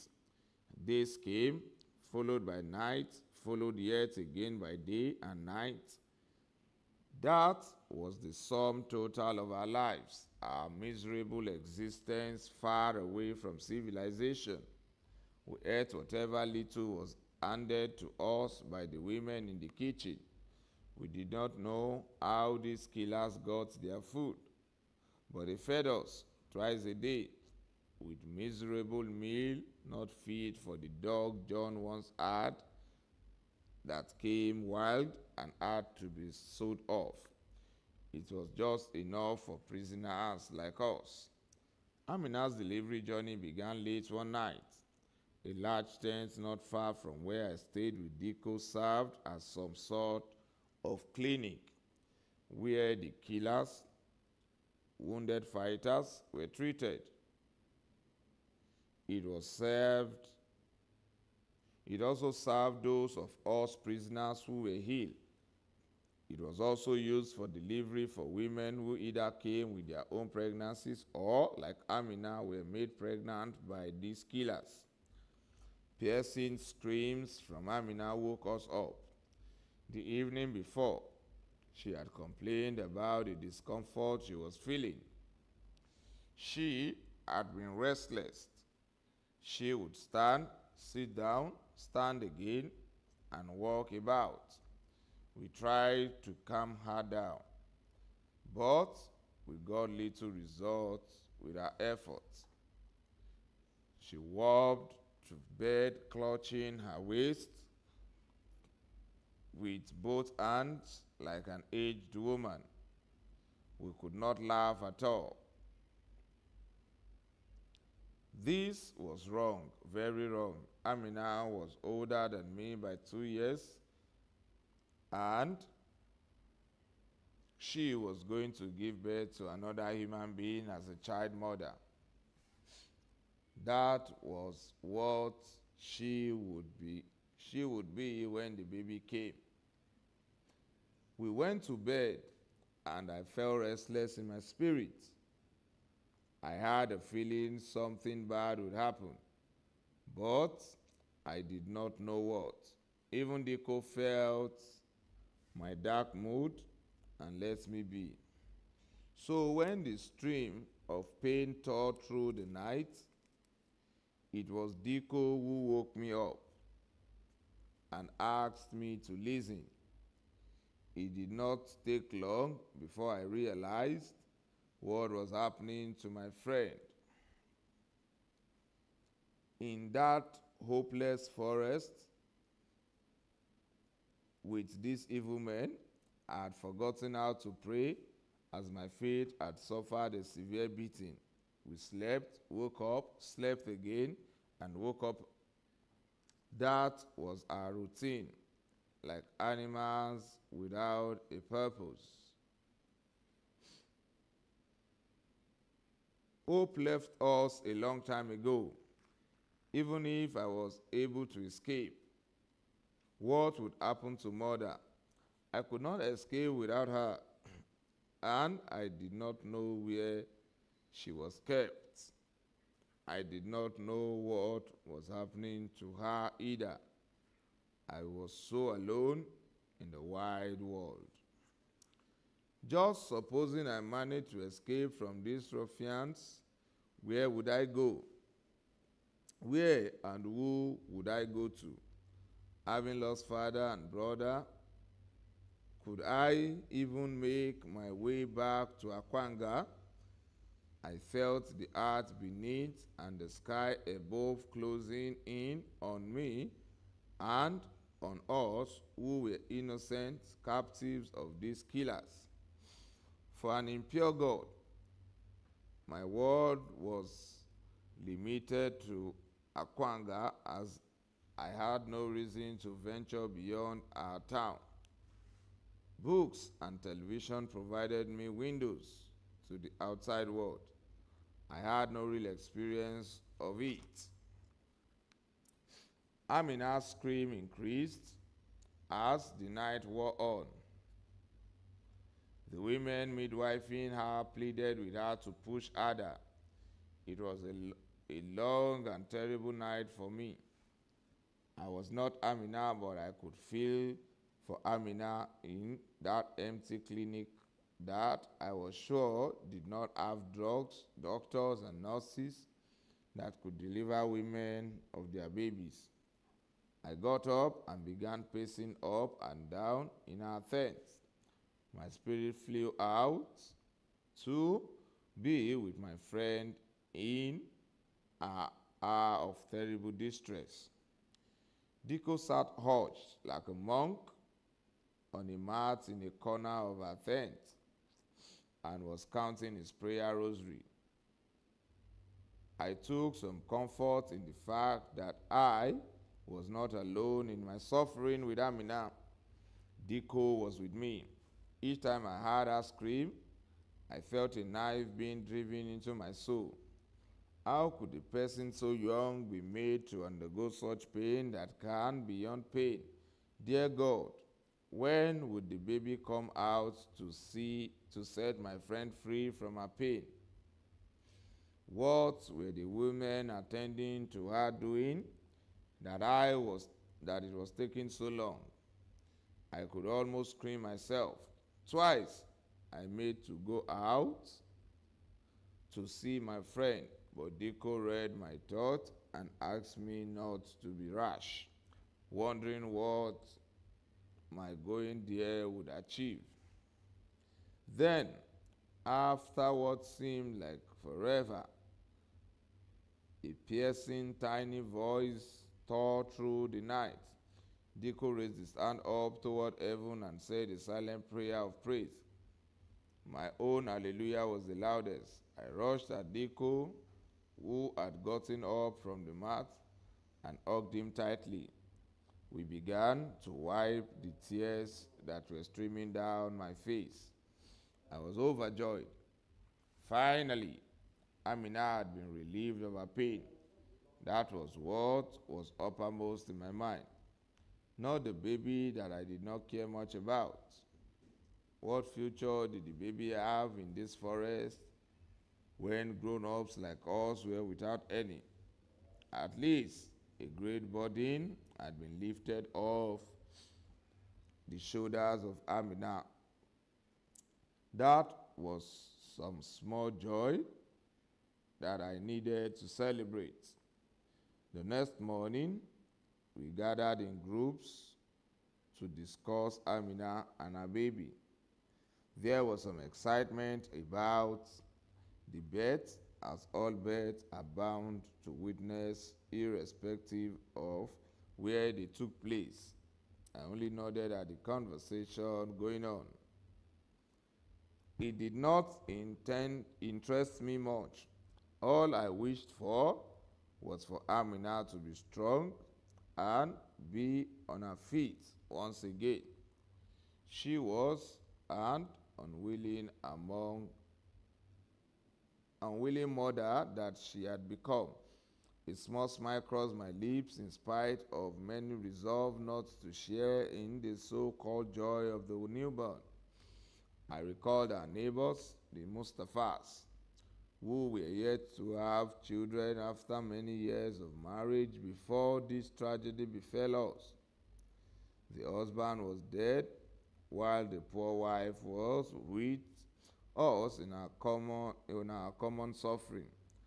But here was Amina, still a baby herself, unmarried and giving birth to another human being in this strange circumstance. Isn't God just wonderful? To be a mother in the worst possible condition was Amina's lot. This was even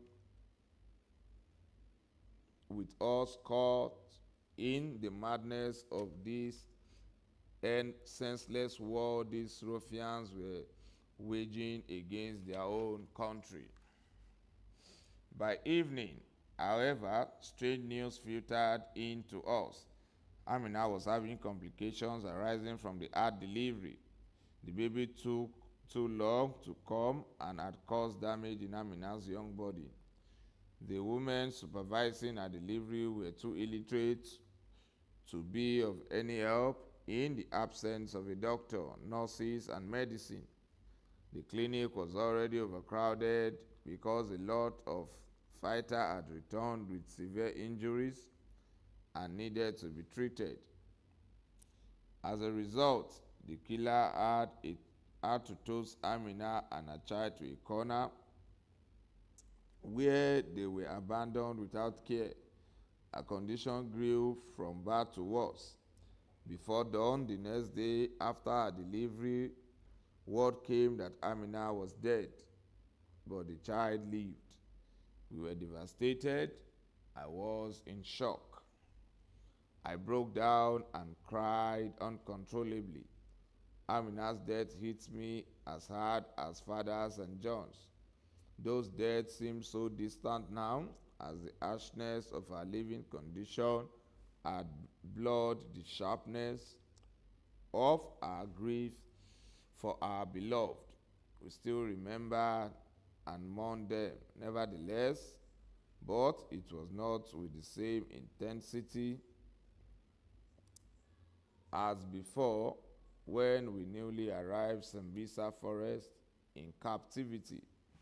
The ordinary business of living and surviving the conditions we found ourselves from one day till the next had robbed us of our greater grief. Now, only a throbbing feeling of it remained. Having fallen into the routines assigned us by our captors, the older women worked in the camp, and those of us who were still young had become unwilling bride of these infidels for an impure God. And then Amina happened. But God, why? I was plunged deeply yet again into the bottomless pit of grief the way I had grieved for Father, John, and the other who were slaughtered back home. Amina provided me anchor since I arrived. She was so practical about her situation. She was wiser than the actual age. All she wanted was to be delivered of the baby. She didn't call it my baby. She didn't care about the sex either. She just wanted to have it and be freed from the stress of lumbering about with a protruded tummy. Like the rest of us, Amina deserved far better than being made pregnant in that terrible forest by beasts who called themselves men. I lay in bed shivering from the shock and pain of Amina's death. Diko was speechless, shocked like the rest of us. That day, he didn't go out to fight like the others. He said he didn't know why they didn't call him up as usual. So he stayed home with me all day, as I ate freely and fed fat on the bread of sorrow Amina's sudden death provided me. For others, it seemed such a terrible thing in our part of the world. We treated life with so much carelessness. It explained why these ruffians could waste their lives on other people by fighting to enthrone an impure God. For days, I remained inconsolable. Dico tried his best, but it seemed the pit into which I had sunk in my grief was bottomless, and I kept falling deeper and deeper down into it without hitting the bottom. It scared Dico because I began to shiver like a leaf in the Harmattan wind. He covered me with the threadbare blanket, but it was of no use as my teeth clattered even with the heat, baking every living thing around. My Dico must have gone to ask for help because much later I found myself being borne away by strong hands. I did not know what they administered on me, but when I was able to open my eyes, I saw that I was in the clinic. I looked around. The clinic was a big tent that had what looked like many raised platforms as beds. They were actually 4 new-length wooden stumps nailed to the ground with layers of wood and flimsy blankets spread on top of them to serve as beddings, all occupied mostly by men at different levels of pain and agony. They were killers and captors who had been injured in the battle and were receiving treatment. They looked terrible.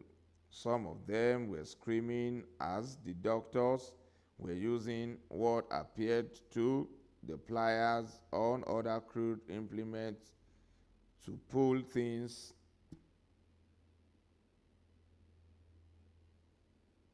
from their bodies or apply medication. I guess that those things being pulled out from their bodies must be bullets from the government soldiers they were fighting. Others were groaning in great pains that they could not hide. I recalled in anger where they also capable of feeling pain, the sort of pain they inflicted on others with their cruel, evil acts. I felt so disappointed and angry. Whatever I felt for them before, as a people who had been pushed to the fringe of society, and why they took up arms at last resort against their country, I took back immediately. Why give others what you could not take? Why cry like babies and groan like old men when the pain you willingly inflicted on others, if you could not take and endure such pain yourself? I felt so angry that the cries of pain that filled the clinic from these evil men, I felt like screaming back at them not to be cowardly. I wish I had access to petrol and fire. I would have burned down the tent with all the foolish men in it. I wanted to get out at once and be spared these childish cries from men who took delight in hurting others for no reason. As I made to get up, one of the emergency nursing women minding the clinic came to my side and asked me not to be rash. She said I should stay a while longer so they could observe me. I told her I did not want to stay, that I was not sick, and I was sick of listening to the stupid men crying like idiots, and that the groaning from them was getting on my nerves. Oh, that, she said, looking at the direction of the men who lay injured, some dying. I think they forgot they are also human beings when they killed and maimed other people and hurt them for their useless cause. Her frankness encouraged me, so I probed her further. I asked her if she knew Amina, the girl who had a child and died the night before. She sighed and hung her head low. Her pain was raw, like mine. Yes, I was there when she died, she said simply, her eyes misting over with tears. Her body was too small to stand the force of the coming child. It always the routine here. Some die, others lose their babies. In other cases, both mother and baby do not make it. Look around you. Where is the medicine to treat anyone? Nothing. Look at me. Do I look like a nurse? When she managed to push out the baby, we knew how exhausted she was, but that was normal with every delivery. When she started to bleed, we were surprised. Then it turned to shock when the bleeding did not stop. We had nothing to stop or manage it.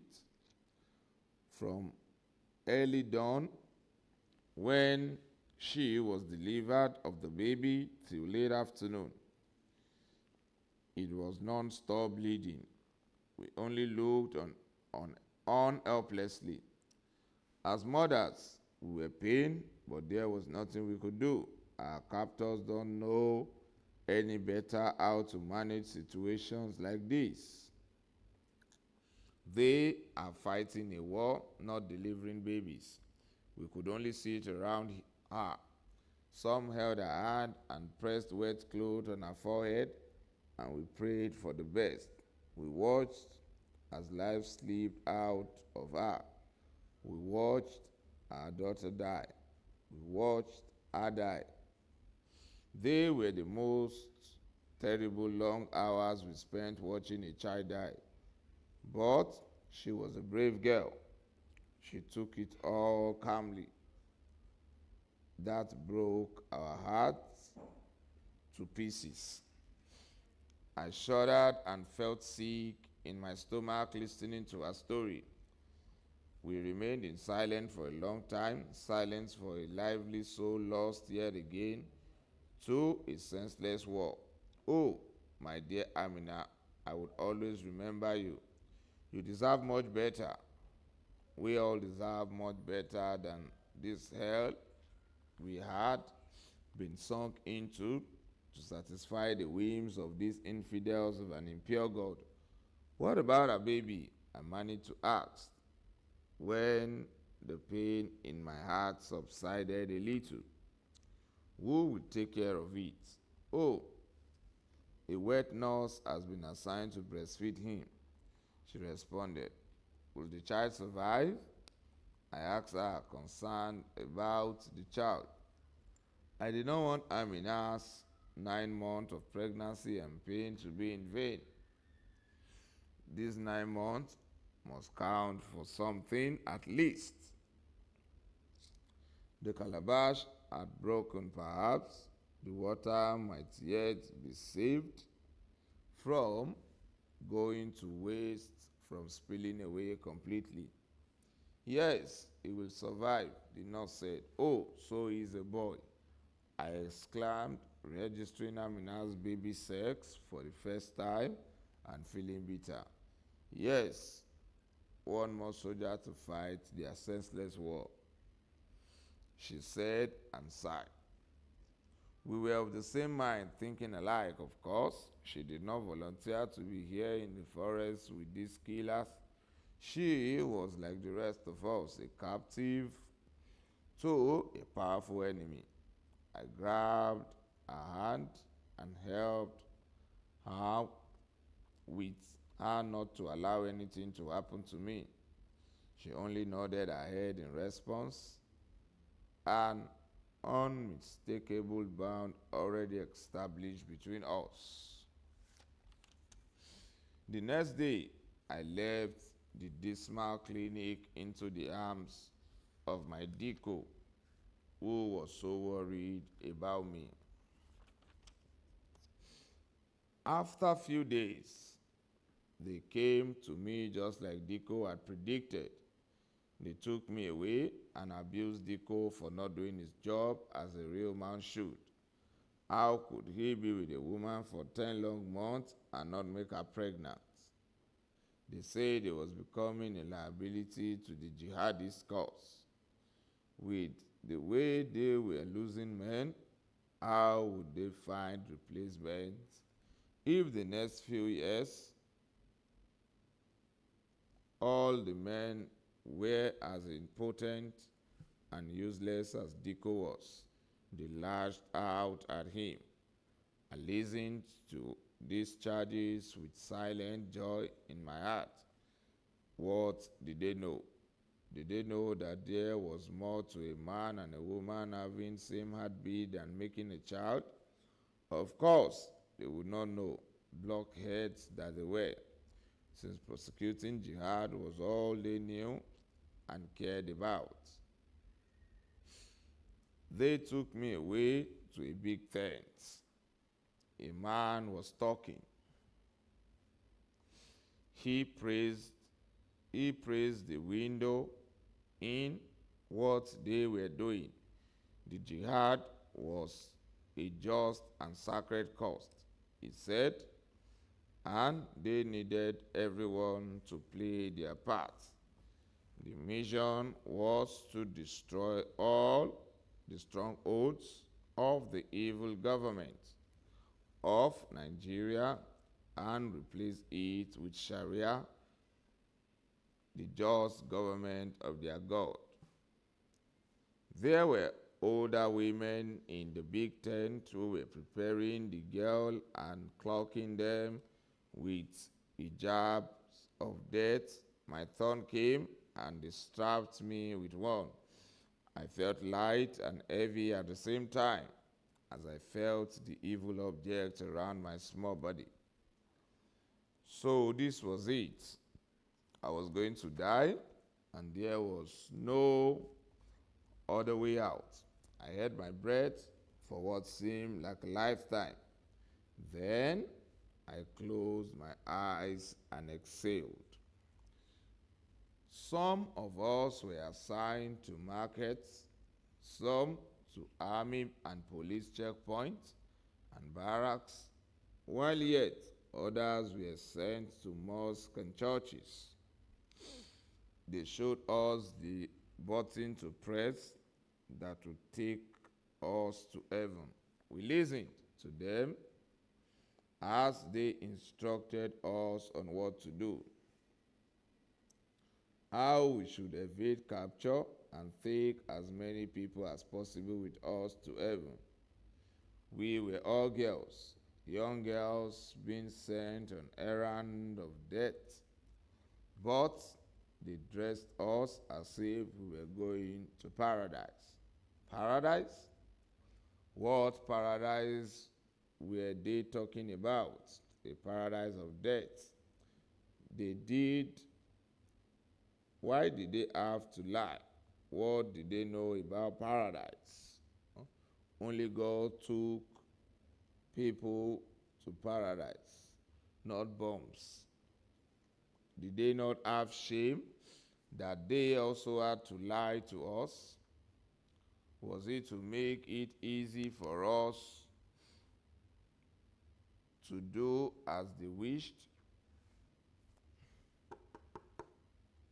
Some of the girls were sniffing while others were openly crying. Nobody paid them any attention. They only told us to be strong and that it was for the good of their gods. They said their God had reserved a special paradise for us because of the holy work we're about to carry out. Good God, I thought these ruffians had brains. Did they imagine that we all belong to the same God, the same faith? How could they be so stupid? How did they think I could ever join them in serving their kind of bloody gods, a murderous God? God forbid. All these thoughts swelled in my mind as they prepared us for the deadly mission. We were the innocent lamb being led to the slaughter for an impure God. I knew my God, even if it seemed he had forgotten and abandoned me in my many months of trouble since they killed our father and brother, brought us here and separated me from my mother. I could never belong to their petty God. They put us in trucks and drove off. They drove for a long time. Then they stopped and offloaded us from their truck into the waiting smaller cars that continued to take us to our destinations.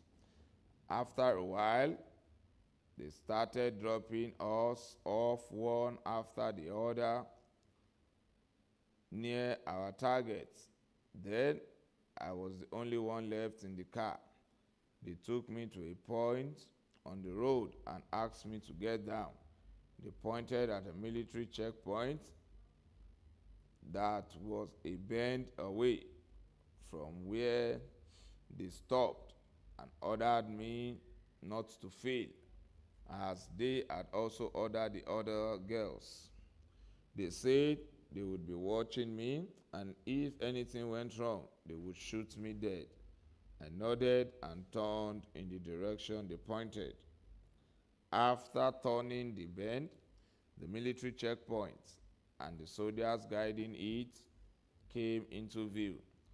They were many, their guns ready, as if waiting for me. I held my breath, and my heart seemed to stop.